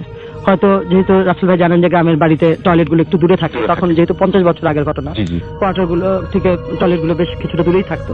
তো দেখা যেত হয়তো তারা যাচ্ছে, সন্ধ্যার পরে হয়তো ল্যাট্রিনে যাচ্ছে, আসতেছে, ঠিক তখন হয়তো ল্যাট্রিন থেকে বের হলো, দেখতেছে কিছু দূরে হয়তো আম গাছতলায় তার মা দাঁড়িয়ে আছে। বাচ্চারা দেখে তো চিৎকার করে উঠতো, দাদিকে ডাকতো, বাবাকে সবাই দেখতে পেতে শুরু করলো। সবাই দেখতে পেতে শুরু করলো এবং এমন একটা অবস্থা যে একটা ভয়ঙ্কর পরিস্থিতি, যে তাদের রাতের বেলা চলাফেরা, খাওয়া দাওয়া, বাচ্চাদের সবকিছু একটা মানে ভয়ঙ্কর একটা ভৌতিক পরিস্থিতির মধ্যে দিয়ে তাদের চলে গেল। মানে তারা আতঙ্কের মধ্যে সবসময় থাকতো যে কখন এই বুঝি তাকে দেখে, এই বুঝি তাকে দেখে।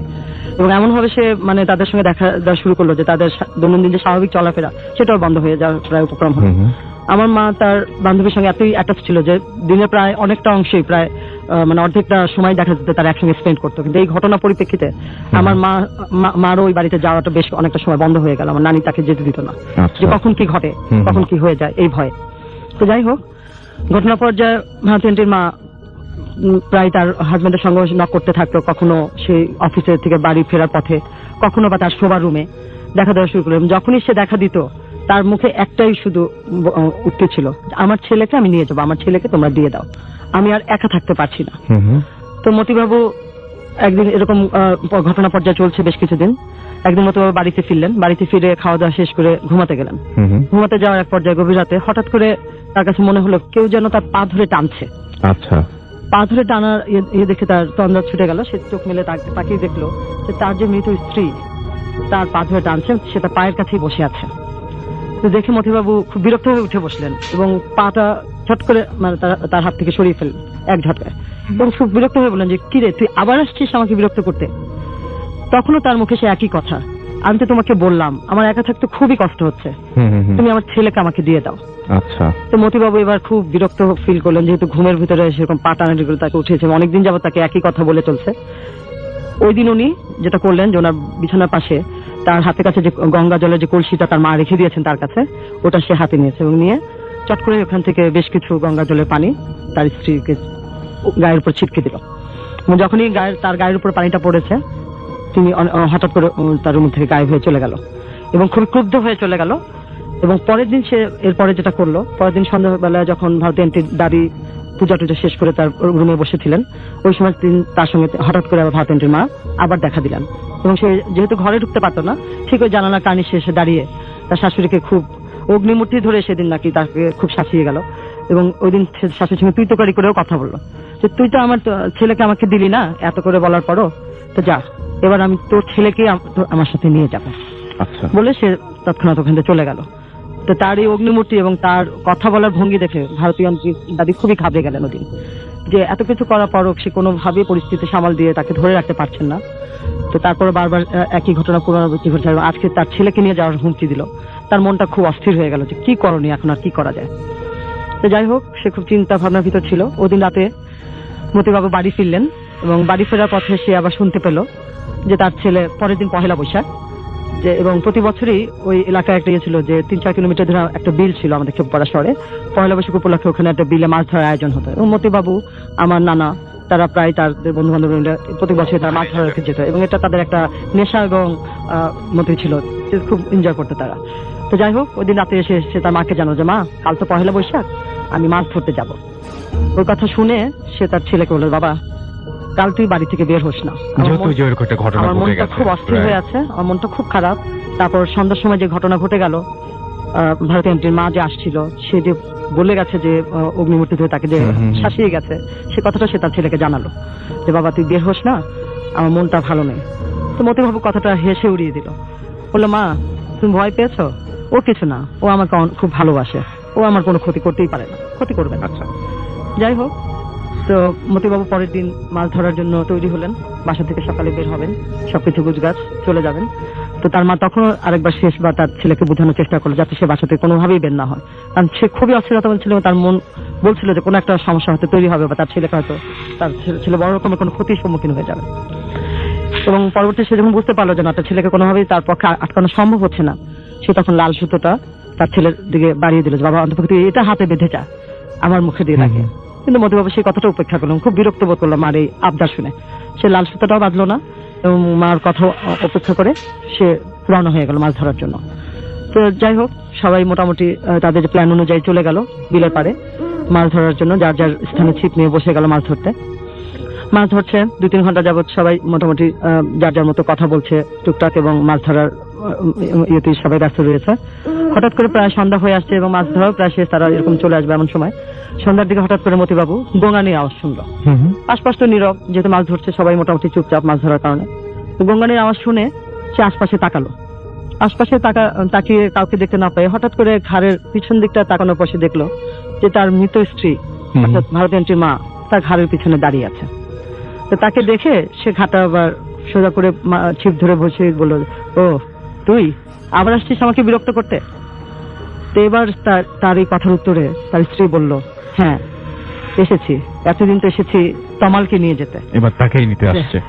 আজ আর তাকে দরকার নেই, আজ আমি তোমাকে নিয়ে যাব আমার সাথে করে, আর আজ আর খালি হাতে আমি ফেরত যাব না। এই বলে সে খপ করে তার স্বামীর ঘাড় চেপে ধরলো শক্ত হাতে। তো মতিবাবুর সঙ্গে বেশ অনেকক্ষণ ধস্তাধস্তি হলো। দূর থেকে আমার নানা এবং তার সহযোগীরা যারা মাছ ধরছিলেন তারা দেখলেন যে মতিবাবু খুব নড়াচড়া করছেন, কিন্তু অন্য কাউকে আর তারা দেখতে পাচ্ছিলেন না এবং অন্য কার অস্তিত্ব যে ওখানে আছে এটাও তারা দূর থেকে বুঝতে পারছিলেন না। তো ধস্তাধস্তি এক পর্যায়ে মতিবাবু হঠাৎ করে পড়ে গেলেন। তা পড়ে যাওয়া দেখে আমার নানা এবং তার সহযোগীরা দৌড়ে চিৎকার দিল যে চলো তো দেখি কি হয়েছে। দৌড়ে তারা তার কাছে চলে আসে, এসে দেখে মতিবাবু পড়ে আছে, তার মুখ দিয়ে অনবরত ফেনা বের হচ্ছে এবং ঘাড়টা ভেঙে গেছে, ঘাড় নাড়াতে পারছে না। অবস্থা বেগতিক দেখে, যেহেতু আমার নানা ওই সময় রাইস মিলের ম্যানেজার, ওনার সহযোগীরা ছিলেন এবং ওনারা বুঝলেন যে তাকে খুব দ্রুত সদর হাসপাতালে নিয়ে যেতে হবে চিকিৎসার জন্য। তারা একটা স্পিড বোটের ব্যবস্থা করলেন যে তাকে নিয়ে যাবে, যেহেতু ওই সময় রাসেল ভাই গ্রাম অঞ্চল খেপুপাড়া শহর অত বেশি উন্নত ছিল না, পটুয়াখালী শহরই একমাত্র একটা বড় হসপিটাল ছিল এবং তাকে ওখানে নিয়ে যেতে হবে দ্রুত যদি তাকে সেবা দিতে হয়। স্পিড বোটের ব্যবস্থা হলো, মতিবাবুকে ধরে স্পিড বোটে তোলাও হলো, কিন্তু স্পিড বোটে যখন তোলা হলো প্রায় ঘন্টাখানেক লেগে গেল সব অ্যারেঞ্জমেন্ট করে তাকে নিতে, কারণ একটু বললেই তো সঙ্গে সঙ্গে হয় না, অবস্থা তার আরো অবনতি হলো। স্পিড বোটে যখন ওঠানো হলো তখন মতিবাবু বুঝতে পারলো যে তার হাতে সময় খুব একটা বেশি নেই, তার অবস্থা শেষ এবং সময় খুবই কম। তার সঙ্গে তার মারও আর দেখা হবে না, তার ছেলেমেয়ের সঙ্গেও আর দেখা হওয়ার সুযোগ নেই। তার অবস্থা সে বুঝতে পেরে তখন সে স্পিড বোটে থাকা আমার নানা এবং তার যে সহযোগীরা ছিল তাদেরকে জানালো যে তার মৃত্যুর জন্য আসলে আর কেউ দায়ী না, তার মৃত্যুর জন্য তার স্ত্রী অর্থাৎ ভারতীয় এন্ট্রির মাই দায়ী, এবং তার মার কথা না শোনার কারণে আসছে যে তার এই করুণ পরিণতি, সে কারণে সে আমার নানার কাছে বলে গেছিল, তার মার কাছে ক্ষমা প্রার্থনা করেছিল সে। তো অবশেষে সবার শত চেষ্টা করার পরও স্পিড বোটে নেওয়ার পথে মতিবাবু মৃত্যুবরণ করেন। পর্যন্ত যাওয়া সম্ভব হসপিটাল পর্যন্ত হয়নি। তার ভাগ্যে আর হয়নি নিয়ে যাওয়া। তো শেষ পর্যন্ত তার লাশ নিয়ে আমার নানা এবং তার সহযোগীরা বাড়িতে ফিরলেন। বাড়িতে ফেরার পর ভারতী আন্টির দাদি তার ছেলের লাশ দেখে বারবার মূর্ছা যাচ্ছিলেন, যেটা কি হলো। আমার এত বলা সত্ত্বেও আমার ছেলেটা যদি আজকে কথা শুনতো, একটু যদি শুনতো, right? তাহলে আজকে আমার ছেলেটাকে এমন করুণ পরিণতির শিকার হতে হতো না। যাই হোক, যা হওয়ার তো হয়ে গেল। পরবর্তীতে যেটা হলো, মতিবাবুর শেষকৃত্য দাফন, তার লাশ পোড়ানো এবং তার পরবর্তী যে অনুষ্ঠান, তারা সবকিছু মিলে আমার নানা তার সহযোগীরা মিলে কমপ্লিট করলো। যেহেতু পুরো বাড়িতে শোকের ছায়া, হুম, হুম। একদিকে মা হারানো, আরেকদিকে বাবা হারানো শোক, ছেলে পেলে পাগলের মতো কান্নাকাটি হ্যাঁ, করছে। সেটাই। দাদিও বারবার অজ্ঞান হয়ে যাচ্ছিল, যে কিছুতেই মেনে নিতে পারছিল না তার ছেলের এই পরিণতি। যাই হোক, সবকিছু মোটামুটি গুছিয়ে আমার নানা তার সবকিছু কমপ্লিট করে দিল। দেওয়ার পরে যেটা হলো, ওই দিন রাতে দাদি যখন ঘুমাতে গেলেন, ঘুম তার আসে না, ঘুমাতে গেলেন, একটু তন্দ্রার মতো পড়েছেন। সেই সময় সে স্বপ্নে দেখলো মতিবাবু এবং তার ভারতী আন্টির যে মা, তার ছেলের বউ তার সঙ্গে দেখা করতে আসছে। এবং দেখা করতে এসে তাকে দুটো কথা বলেছিল। প্রথম কথাটা ছিল যে, মা, আমি তোমার ছেলেকে আমার সাথে নিয়ে গেলাম, এখন আর আমাকে একা থাকতে হবে না। আর একটা অনুরোধ, তুমি আমার সন্তানদেরকে দেখে রেখো। এই বলে সে তার স্বামীর হাত ধরে চলে গিয়েছিল স্বপ্নের মধ্যে। এবং এরপরে দাদির ঘুম ভেঙে যায় এবং সে বুঝতে পারলো যে এটা আসলে ঘুম না, আসলে তার সঙ্গে হয়তো দেখা দিয়ে শেষ কথাটা জানিয়ে গিয়েছিল। এবং এই ঘটনা তারপর থেকে নিশ্চয়ই কোনো সমস্যা আর হয় না। এরপর থেকে রাসেল ভাই যেটা হয়েছিল যে, ওই বাড়িতে ভারতী আন্টির যে মার যে অতৃপ্ত আত্মাকে আর কখনো দেখা যায়নি। ছেলেপেনগুলো তার দাদি অনেক যত্ন করে, তার মামা খালা যারা ছিল অনেকেই দায়িত্ব নিয়ে তাদেরকে লালন পালন করে তুলেছেন। এবং সবচেয়ে মজার ব্যাপার হলো রাসেল ভাই, যে যদিও প্রায় 65 বছর মানে আগের ঘটনা, ওই ঘটনার পর যেহেতু পাশাপাশি ছিল আমার নানা, তার মানে সহকর্মী ছিল, একসঙ্গে ছিলেন, তারা ওই সুবাদে আমার নানা তার ওই ফ্যামিলিটাকে যথেষ্ট সহযোগিতা করেছেন বন্ধুর ফ্যামিলি হিসেবে। এবং সেই সুবাদে পরবর্তীতে কিছুদিন পর আমার নানা এবং তমালের দাদি, মানে ভারতী আন্টির ফ্যামিলি থেকে জয়েন্ট ভেঞ্চারে, মানে পাশাপাশি খেপুপাড়া শহরেই দুটো জায়গা কিনে বাড়ি করা হয়। যেহেতু কোয়ার্টারে চাকরি চলে গেল, মতিবাবু নেই, আমার নানারও প্রায় রিটায়ারমেন্টের সময় হলো, পরবর্তীতে তারা দুটো জায়গা কিনে খেপুপাড়া শহরেই বাড়ি করলেন। এবং স্টিল নাও খেপুপাড়া শহরে প্রতিবেশী হিসেবে তমাল কাকারা আছেন। এবং নানা তো নেই, আমার যে ছোট মামা গোলাম দস্তগীর, উনিও পাশাপাশি প্রতিবেশী হিসেবে একই জায়গায় ওনারা বসবাস করছেন খেপুপাড়া শহরে। আপনি ঘটনাটা কার কাছ থেকে শুনেছেন? আমি এই ঘটনাটা আমার মার কাছ থেকে শোনা, এবং পরবর্তীতে যখন আরেকটু বড় হলাম, আমার বয়স যখন 10-12 বছর, তখন ভারতী আন্টির মুখ থেকেও আমার একবার শোনার সুযোগ হয়েছিল। এবং উনি এখনো আছেন। তমাল কাকাও এখন যথেষ্ট মানে বড় একজন মানুষ, ওনারও ফ্যামিলি আছে, বাচ্চা কাচ্চা আছে, এবং খুব ভালোভাবেই আছে। আপনারা যদি কখনো যেতে চান রাসেল ভাই খেপুপাড়ায়, এবং এই ঘটনাটা এত প্রচলিত, এই ঘটনা এখনো অনেক জ্বলন্ত মানে মুখে মুখে মানুষের কাছে এই ঘটনাটা আছে। এবং আমার মাও একজন সাক্ষী, আমি আপনাদের সেই আন্টি এখনো মা আছে, মাঝে মাঝে বলে, এবং আমি ভারতী আন্টিদের সঙ্গে কথা হয়। তো থ্যাংক ইউ রাসেল ভাই, এবং থ্যাংক ইউ লিসনারদেরকে যারা ধৈর্য ধরে আমার গল্পটি শুনলেন। Thank you. অনেক চমৎকার ভাবে বলেছেন আপনি। ভাবে আমরা একটা ঘটনা শুনলাম, এখন আপনার ঘটনা আমরা শুনবো। আপনার নামটা প্লিজ একটু বলবেন, এবং তারপর একটু বলবেন, সবাই জেনে গেছে অলরেডি আপনি কোথা থেকে এসেছেন, তারপর যদি বলতেন। আমার নাম মোহাম্মদ মনিরুজ্জামান টিটু, আমি যাত্রাবাড়ি থেকে। লিসনার ধন্যবাদ। আমি যে ঘটনাটা বলবো, এটা আমার ফ্যামিলি হুজুর মোহাম্মদ তফজিল ইসলাম হুজুর সাহেব আজকে এখানে আসছেন। তা উনি আমার বাচ্চাদেরকে পড়ান।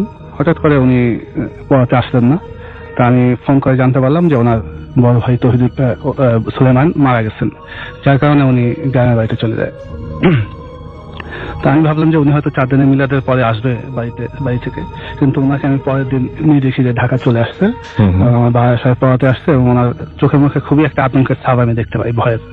তখন তাকে আমি জিজ্ঞেস করি যে আসলে মূল ঘটনাটা কি। তখন আমি জানতে পারি যে তাদের মূল ঘটনা হলো সরঙ্গা বাজারে, সিরাজগঞ্জের সরঙ্গা বাজারে তাদের একটি সবজির দোকান আছে। ওখানে তাদের প্রায় 2 ফ্যামিলি মিলে প্রায় 8-10 বছর ধরে ওই দোকানটা তারা করতো, এবং প্রায় আপনার ভালো বেচা কিনা হতো ওই দোকানে, এবং ওইটা দিয়ে তাদের সংসার খুব ভালো মতোই চলতো।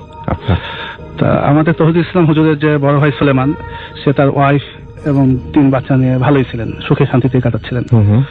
গত ফেব্রুয়ারি মাসের 5 ফেব্রুয়ারি রাত 3টার দিকে হঠাৎ করে সে একটা দুঃস্বপ্ন দেখে জেগে ওঠে। স্বপ্ন দেখে যে কে তাকে বলছে তার ছেলেকে কেউ নিয়ে যাচ্ছে, তার ছেলেকে ধরতে বলতেছে, বা ওরা মেরে ফেলবে, তোর ছেলেকে ধর, সুলেমান তুই এখনো ঘুমিয়ে আছিস, এইরকম ভাবে বলতেছে। সে ঘুম থেকে জেগে দ্রুত ছেলের বিছানায় গেল, যে দেখে ছেলে ঘুমিয়ে আছে এবং ছেলে ঠিকঠাক মতোই আছে।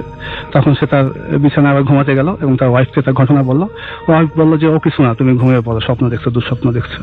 তো সুলেমান বিছানায় যাওয়ার পর তার ঘুম আসছিল না। সে কি এক অস্বস্তিতে তার সময় কাটাচ্ছিল। তো ঘুম যখন আসতেছিল না, সে একটু বাইরে হাঁটতে গেল। এবং পরের দিন সে আবার ধানের বীজ বিক্রি করতে যাবে হাটে। তো সে বাইরে হাঁটতে যেয়ে অনেকদিন যাবৎ সে ফিরে আসলো না। না আসায় তার ওয়াইফ তাকে খুঁজতে বের হলো। প্রথম বাথরুম, বাড়ির উত্তর পাশে বাথরুম, সেখানে গেল, পেল না। দক্ষিণ পাশে যেখানে ধানের মজুদ, বীজের মজুদ, সেখানে গেল, সেখানেও তাকে পেল না। বাড়ির কাছে একটি নদী আছে, নদীর ওখানেও তাদের একটি বীজতলা আছে, ওখানেও তাকে খুঁজতে গেল, কিন্তু ওখানেও তাকে পেল না। তখন সে দুটো বাড়িতে ফিরে আসলো। এসে তার সুলেমানের ছোট ভাইদেরকে জাগিয়ে তুললো এবং বললো যে তোমার ভাইকে তো খুঁজে পাওয়া যাচ্ছে না। তখন সবাই মিলে দৌড়দৌড়ি করে খুঁজতে বের হলো এবং বাড়ির আশেপাশে সব জায়গায় তাকে খুঁজলো, কোথাও পাচ্ছিল না। এমনকি বাড়ির যেখানে চুলো ছাই ফেলা হয় দক্ষিণ পাশে, ওখানেও কিছুক্ষণ আগে খুঁজে গেছে, কিন্তু ওখানে তাকে পায়নি। কিন্তু আজানের পর তাকে পাওয়া গেল যে বাড়ির উঠোনের পাশে যেখানে ছাই ফেলা হয় সেখানে সে মরে পড়ে আছে। এবং তাকে বাসায় নিয়ে এসে পরীক্ষা নিরীক্ষা করে দেখা গেল তার গলায় দুটো কালো দাগ ছাড়া আর কোনো দাগই তার ছিল না। এরপর সুলেমানের কালো দাগটা কেমন ছিল, মানে বোঝা যায় যে কিছু? হ্যাঁ, দুটো দাগ দুপাশে, ঠিক আঙ্গুলের দাগের মতোই আর কি। আচ্ছা আচ্ছা। কিন্তু মানুষকে যেরকম হত্যা করলে, যেভাবে গলা টিপে হত্যা করলে যেরকম পুরো গলায় দাগ থাকে, এরকম না, দুপাশে দুটো দাগ। তখন যাক তার কৃতকার্য সম্পূর্ণ হলো মুসলমান নিয়মে। এরপরে 4 দিনের মিলাদের দিন আসলে তার ঘটনা, মৃত্যুর রহস্য উন্মোচন হলো। সুলেমান খুব নামাজি এবং ধার্মিক এবং খুব ভালো লোক থাকায় গ্রামের সকল লোকই তার বাড়িতে আসলে মিলাদে অংশগ্রহণ করলো। সুলেমানের এক ভাগ্নি ছিল, সেও অংশগ্রহণ করলো মিলাদে। তার বয়স আনুমানিক 30 বছর, বিবাহিত। তো সে আগে জিন দ্বারা প্রদেশ ছিল এবং কবিরাজ তাকে একটা তাবিজ দিয়েছিল এবং তাকে নিষেধ করা ছিল যে কোনো মৃত ব্যক্তির বাড়িতে যেন সে না যায়, গেলে তার তাবিজের গুণাগুণ নষ্ট হয়ে যাবে। তা ওই মিলাদের দিনই সন্ধ্যাবেলা সে আবার প্রদেশ হয়ে পড়ে। তা হয়ে পড়লে তখন তাকে কবিরাজ দেখা হয়, তাকে সুস্থ করা হয়। সুস্থ করা হওয়ার পরে সবাই স্বাভাবিকভাবে গ্রামের মানুষের একটা উৎকণ্ঠা থাকে যে সে কিভাবে মারা যায় সুলেমান। তখন তারা তাকে জিজ্ঞেস করে হুজুরকে, যে কবিরাজকে, যে হুজুর আপনি জিনদেরকে বলতে পারবেন যে কিভাবে মারা গেছে সুলেমান? তখন সে অপেক্ষা করে এবং সে বলতে পারে যে হ্যাঁ, সুলেমান কিভাবে মারা গেছে এটা বলা যাবে। তা সুলেমান মারা গেছে, তাকে জিন 4 জন হিন্দু জিন তাকে গলা টিপে হত্যা করছে। এবং সুলেমানই প্রথম ব্যক্তি না, এর আগে আরো 3 জনকে তারা হত্যা করছে। এটা কিভাবে? তখন বললো যে সুলেমানের তালই, সুলেমানের শ্বশুর, সুলেমানের বাবা এবং পর্যায়ক্রমে দোকানটা যারা 8-10 বছর যাবত দোকানটা পরিচালনা করে আসছিল, লাস্ট ব্যক্তি সুলেমান। তার মানে ওই দোকানটা নিয়েই আসলে সমস্যাটা। ওখানেই প্রায় 40-50 বছর যাবত তারা ওই দোকানে ওই জিনরা বসবাস করে। এখন তাহলে এই যে মানুষ যে মারা গেল, তারপর তাহলে দোকানটা নিয়ে তারা কি ডিসিশন নিল?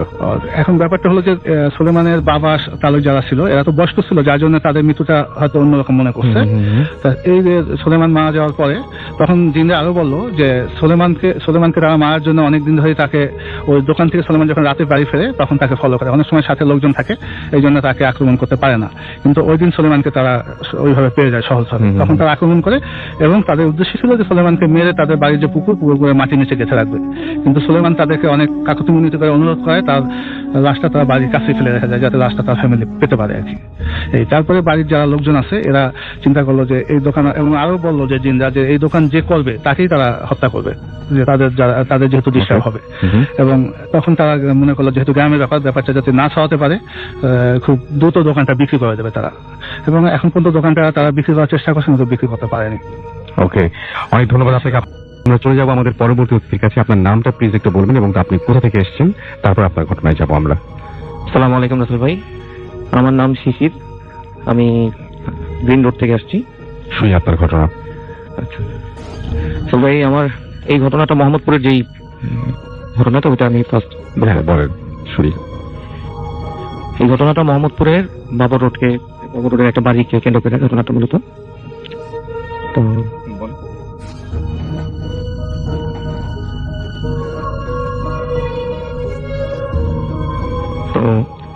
আমরা তখন, এটা 2003 সালের ঘটনা, আমি ড্যাফোডিল থেকে বিবিএ তখন 2002-তে অ্যাডমিশন নিয়েছি। 1 বছর পরে আমার এই ঘটনাটা ঘটে আমার ফ্রেন্ডের সাথে। তো আমরা ঘটনায় চলে যাই। আমার ফ্রেন্ড 2003 সালে অ্যাডমিশন নেয় সিএসসি ডিপার্টমেন্টে। তো তার বাড়ি ব্রাহ্মণবাড়িয়াতে। তো সে প্রথম আসার পরেই ঢাকাতে বাবর রোডে বাসাটা ভাড়া নেয়।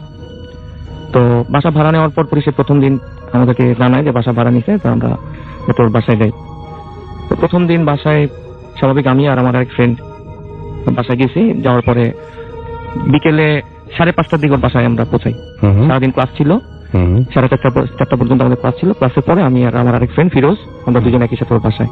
আচ্ছা, তো বাসায় পৌঁছানোর পরে দেখি হিমেল উপর থেকে নিচে নেমে আসছে, বসে আচ্ছা আসছো, আমি একটু আমার কাজ আছে, আমি কাজ ছেড়ে আসতেছি, তোমরা চাবি না, উপরে যাও রেস্ট করো। তো আমার আরেক ফ্রেন্ড ছিল ফিরোজ, ও বলতেছে যে ওর পাশেই ওর কাজিনের একটা বাসা আছে, তো বলছে যে আমি একটু বাসা থেকে আসতেছি, তুই উপরে যা, আমি কিছুক্ষণ পরে আসতেছি। আচ্ছা ঠিক আছে। তো আমি একাই দোতলায় বাসায় উঠলাম। তারপরে বাসাটা খোলার সাথে সাথেই দেখলাম যে বাসাটা একটু 5 কাঠা জায়গার উপর বাড়িটা, কিন্তু আপনার বাড়ির যে একটা ইউনিট 5 কাঠার উপর হলেও কিন্তু বাড়িটা হচ্ছে একটা ইউনিটে। আচ্ছা, তো আমি দরজা খোলার সাথে সাথে দেখলাম যে বাসাটা ভিন্ন রকম, একদম লম্বা প্যাসেজ। প্যাসেজের লাস্ট মাথায় হচ্ছে মাস্টার বেডরুম সহ একটা বাসা রুম, আর তার লাস্ট মাথায় হচ্ছে বড় বারান্দা সহ আরেকটা রুম, এবং এরপরে আরেকটা রুম, 4টা রুম, মানে টোটাল 5টা রুম। এবং ডান দিকে হচ্ছে আপনার রান্নাঘর। তো স্বাভাবিকভাবে আমি ভিতরে যে রুমটা যাই দেখি নতুন বাসা নিয়েছে, মাত্র 1 তারিখে উঠছে সে। তো জাস্ট নিচে ফ্লোরে 2টা বেড বিছানো। তো আমি যাই মোটামুটি সারাদিন ক্লান্ত, তো আমি বসলাম বিছানায়। বসার পরই আমার ক্লান্ত শরীর শুয়ে পড়লাম, মানে হালকা ঘুমের মতো আসতো। তো ঘুমানোর পরই যখন আমার ঘুম চলে আসে প্রায় হাফ এন আওয়ারের মতো, আমি পরে নোটিস করলাম যে দরজা কেউ অনেক জোরে নক করতেছে। আমি 5:30 শুয়েছি, ওইটা দেখি যে আপনার অন্ধকার হয়ে গেছে তখন মোটামুটি। তো দৌড়ে দরজা নক করতেছে, তো আমি তাড়াহুড়া করে দরজা খুললাম, দেখলাম যে 2জন ফ্রেন্ড আমার, যে 2জন ফ্রেন্ড বাইরে গেছিল আর কি, ফিরোজ আর হিমেল।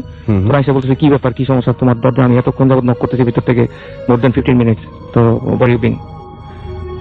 তো আমি বললাম যে আমি তো রুমের ভিতরে ছিলাম। তো আমি নিজেকে আবিষ্কার করলাম যে আমি ঘাইমা, পুরো শরীর লাসল ভাই আমার, একদম ঘাইমা চটচট করতেছে এরকম। তো বলছে নিশ্চয়ই কোনো সমস্যা হয়েছে, তুমি বলো, তুমি লুকায় না, কি হয়েছে বলো। তো আমি বলি কই না, আমার সাথে এরকম কিছু হয় নাই, তো তোমরা ভিতরে আসো, ফিল ফ্রি। তোরা ভিতরে আসলো, আসার পরে হিমেল আবার বিভিন্ন রুমে গেল, যে চেক করছে, লাইটটা জ্বালাই দিছে। এই 2 দিন পরে হিমেল বাজার করে, ও বাজার করে চিনি নিয়ে আসতো, প্রায় 1-1.5 কেজির মতো চিনি, ও আবার চা খায়।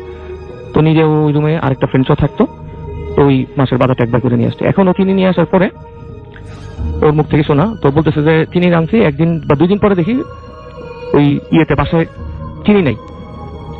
তো বুয়ার সাথে ওর প্রচন্ড পরিমাণে একটু সমস্যা হয়, তো জিজ্ঞেস করে যে আমাদেরকে পরে জানায় যে এরকম চিনি নাই বাসায়, তো কি করব। তো এই ধরনের ঘটনা নিয়ে একটা বুয়ার সাথে ওর ভালো সমস্যা হয়। তো পরে আমরা যাওয়ার পরে দেখি যে এই ধরনের ঘটনাগুলো নিয়ে বুয়ার সাথে প্রচন্ড আর্গুমেন্ট হয়েছে। তো পরে এক পর্যায়ে ও আর কিছু বলে নাই। পরের দিন আবার গেছে বাজারে যাওয়ার পরে 1/2 কেজি চিনি আবার নিয়ে আসার পরে ওই চিনিটা সে নিজে কি করছে, বয়মের ভিতরে সে রাখছে, হ্যাঁ, তার নিজের রুমে রাখার পরে জাস্ট 1 দিন পরে সে দেখে যে ওই বয়মে আর তার ইয়েটা নাই, মানে ওই চিনিগুলার নাই।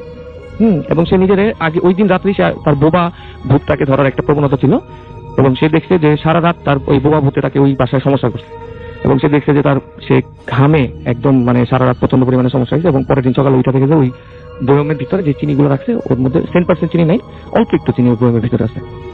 তো সাথে সাথে সে কি করলো, আমাদেরকে ফোন দিয়েছে এবং দারোয়ানকে জানাইছে যে মামা এই ঘটনা, আমার বাসায় এগুলো সমস্যা হচ্ছে।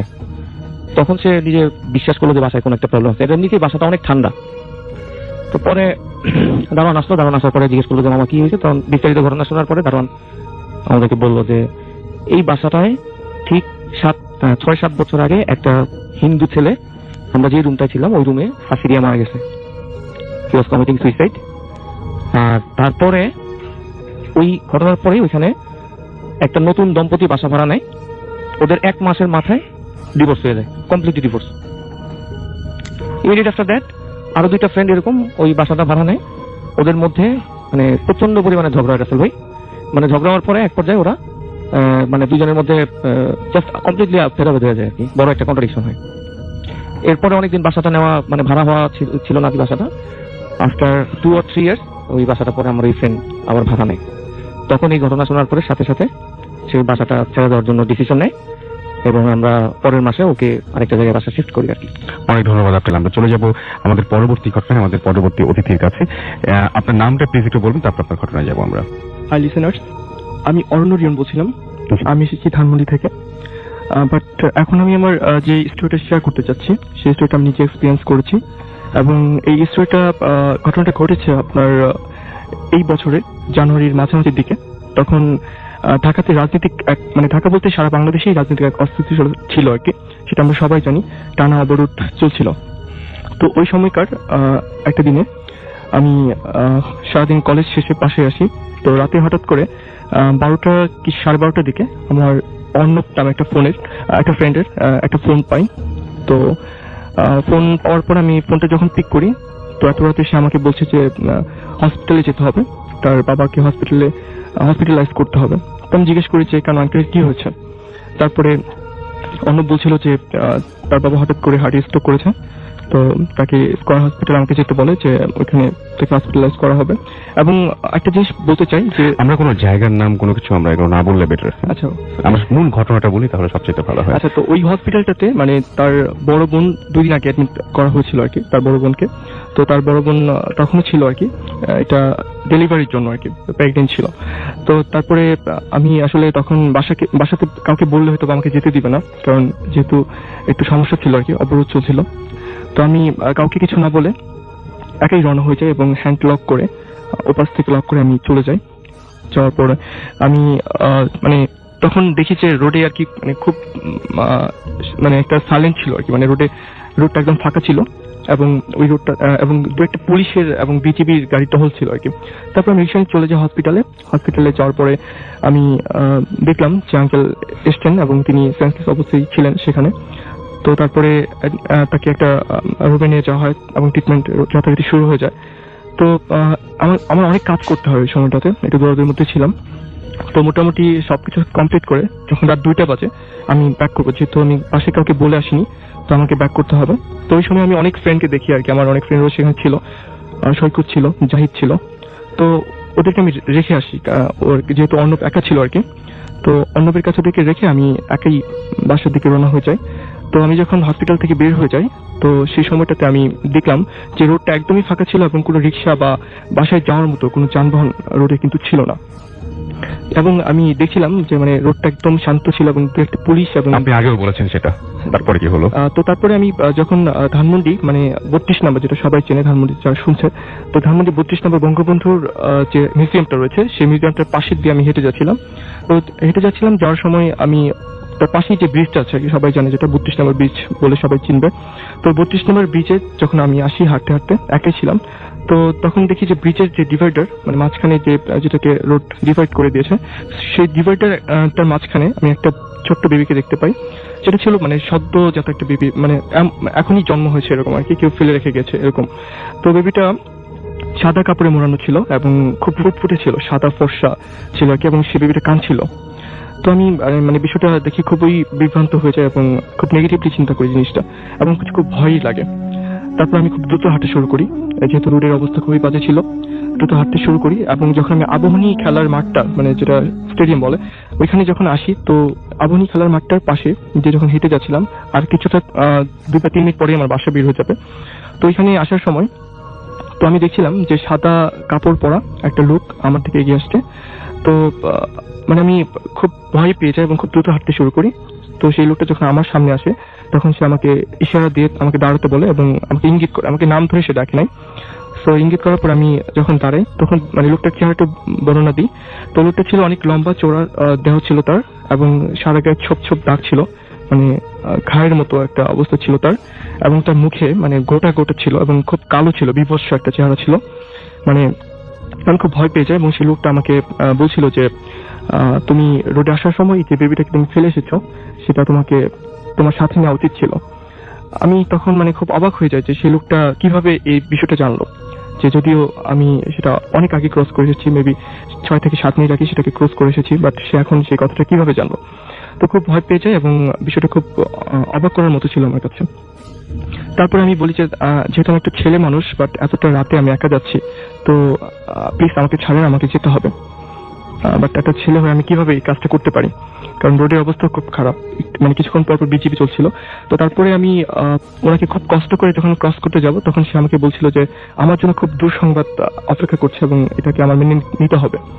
তো আমি মানে খুব ভয় পেয়েছি এবং খুব দ্রুত মানে বাসায় চলে আসি, দৌড়ে চলে আসি। বাসায় এসে দেখি যে বাসায় সিকিউরিটি গেট লক করে দিয়েছে, তাকে ডেকে উঠাতে হয়, অনেক কষ্টে তাকে ডেকে উঠে ঘুম থেকে। তো বাসায় যখন আসি তখন আমার 102 ডিগ্রি জ্বর ছিল, মানে জ্বর চলে আসে, বিষয়টা এতটাই মানে ভয় ছিল আমার কাছে। তো তারপরে কিছুক্ষণ পর আমার যে ফ্রেন্ডরা ছিল এখানে হসপিটালে, সৈকত আমাকে ফোন করে। তো ফোন করে আমাকে বলছিল যে একটা ব্যাড নিউজ। পরে আমি বলছিলাম যে কি হয়েছে। তো সৈকত আমাকে বলছিল যে আঙ্কেল আর বেঁচে নেই, মানে অর্ণবের বাবা মারা গিয়েছে আর কি। তো সেটা ছিল আমার জন্য একটা ব্যাড নিউজ। আরেকটা গুড নিউজ ছিল, সেটা হচ্ছে যে অর্ণবের যে বোন ওই হসপিটালে অ্যাডমিট ছিল, যার ডেলিভারি হওয়ার কথা ছিল, তার ফুটফুটে একটি ছেলে সন্তান হয়েছে।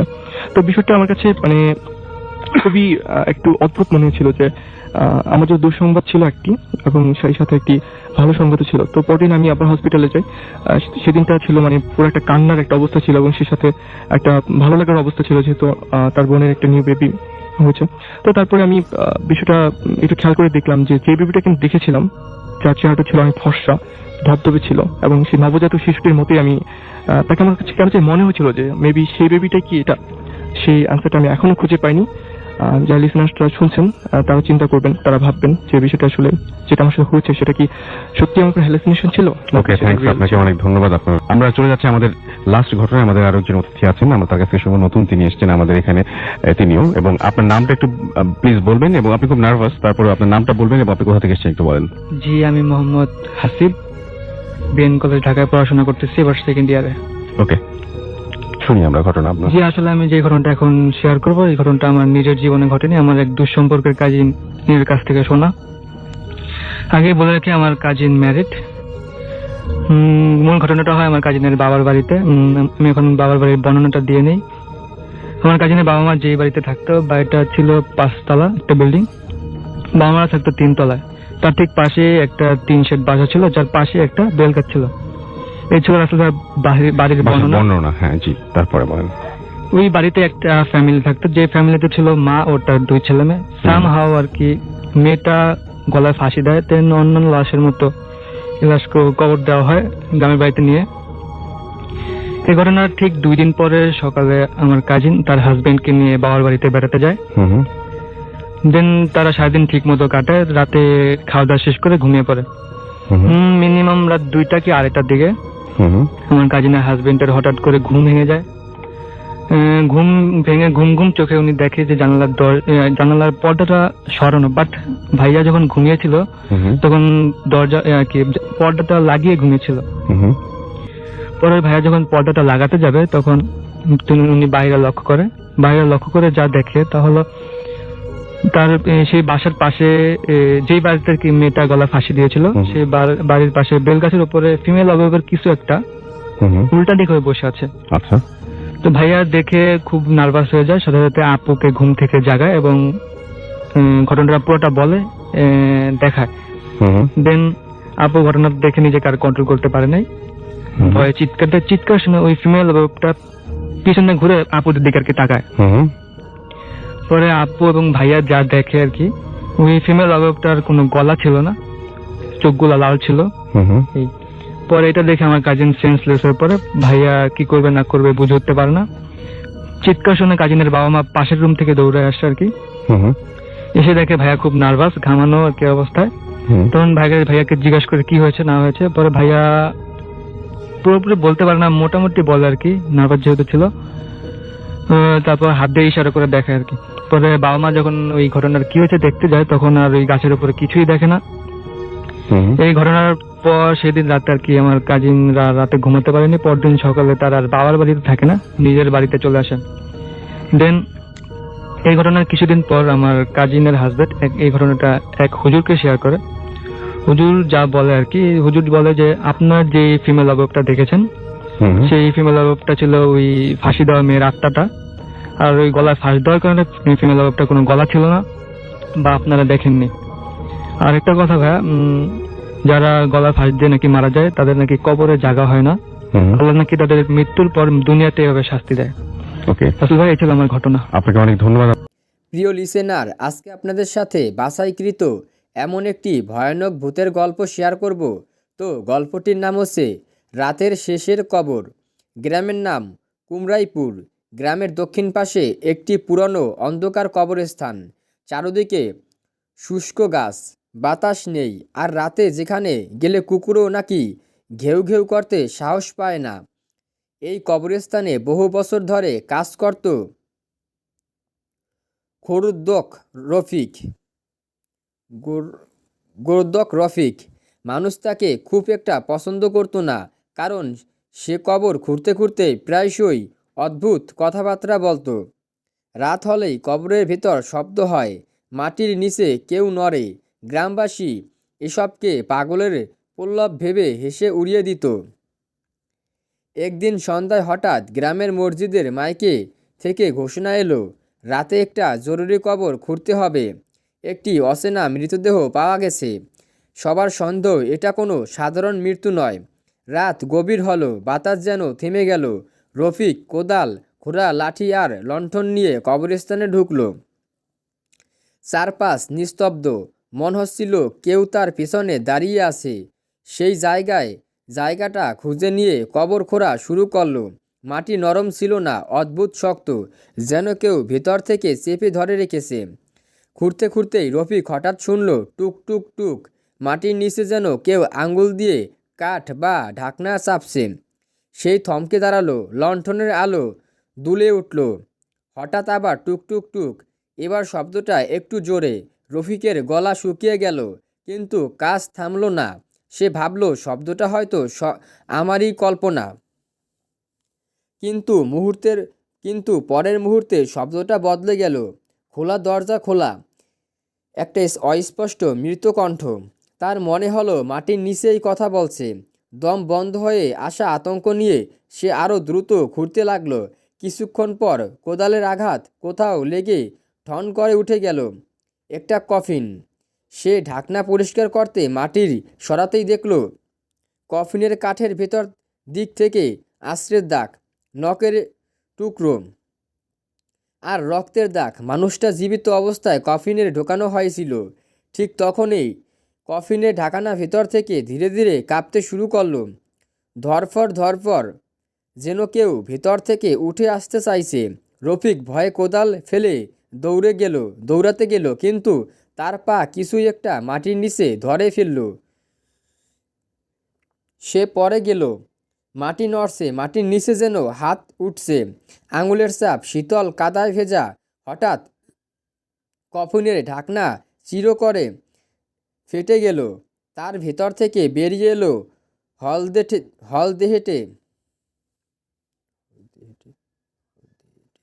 হলদেটে মুখ, চোখ দুটো রক্ত জবার মতো লাল, ঠোঁট ছেঁড়া আর গলায় হাড় ভাঙা একটা মৃতদেহ। সে আধো ভেজা হাতে রফিকের দিকে ইশারা করে বলল, যে কবর তুমি খুঁড়েছো এটা তোমার জন্য। এক মুহূর্তেই পুরো কবরস্থান অন্ধকারে ডুবে গেল। রফিকের চিৎকার গ্রামে কেউ শুনতে পায়নি। পরের দিন ফজরের নামাজের পর গ্রামবাসী কবরস্থানে গিয়ে দেখল নতুন খোঁড়া কবরের ভেতর পড়ে আছে রফিকের দেহ, আর তার পাশেই সেই অচেনা লোকের কবর, মাটির অসম্পূর্ণ অদক্ষ। লোকেরা আজও বলে, রাতে কবর খুললে মাটির নিচে ফিসফিস শোনা যায়, কারো কারো কারো কানে নাকি আসে, পরে কবর তোমার। তো বন্ধুরা, এটাই ছিল আজকের বাছাইকৃত ভয়ানক ভূতের গল্প। প্রিয় লিসেনার, আজকের এই ঘটনাটি ছিল এ পর্যন্তই। তো আপনাদের কাছে ঘটনাটি কেমন লেগেছে অবশ্যই কমেন্ট বক্সে কমেন্ট করে জানাবেন। আর এরকম নিত্য নতুন বাছাইকৃত ভয়ানক ভূতের গল্প শুনতে অবশ্যই আজকের এই ভিডিওতে একটি লাইক দিয়ে চ্যানেলটি সাবস্ক্রাইব করে রাখবেন।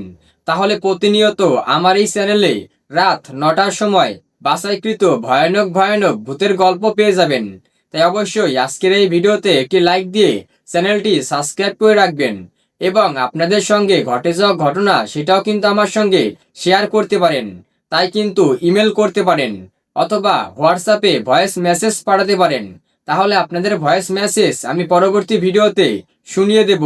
এবং আপনারা কোন কোন জেলা থেকে আমার এই ভিডিওটি দেখতেছেন সেটাও কমেন্ট বক্সে কমেন্ট করে জানাবেন।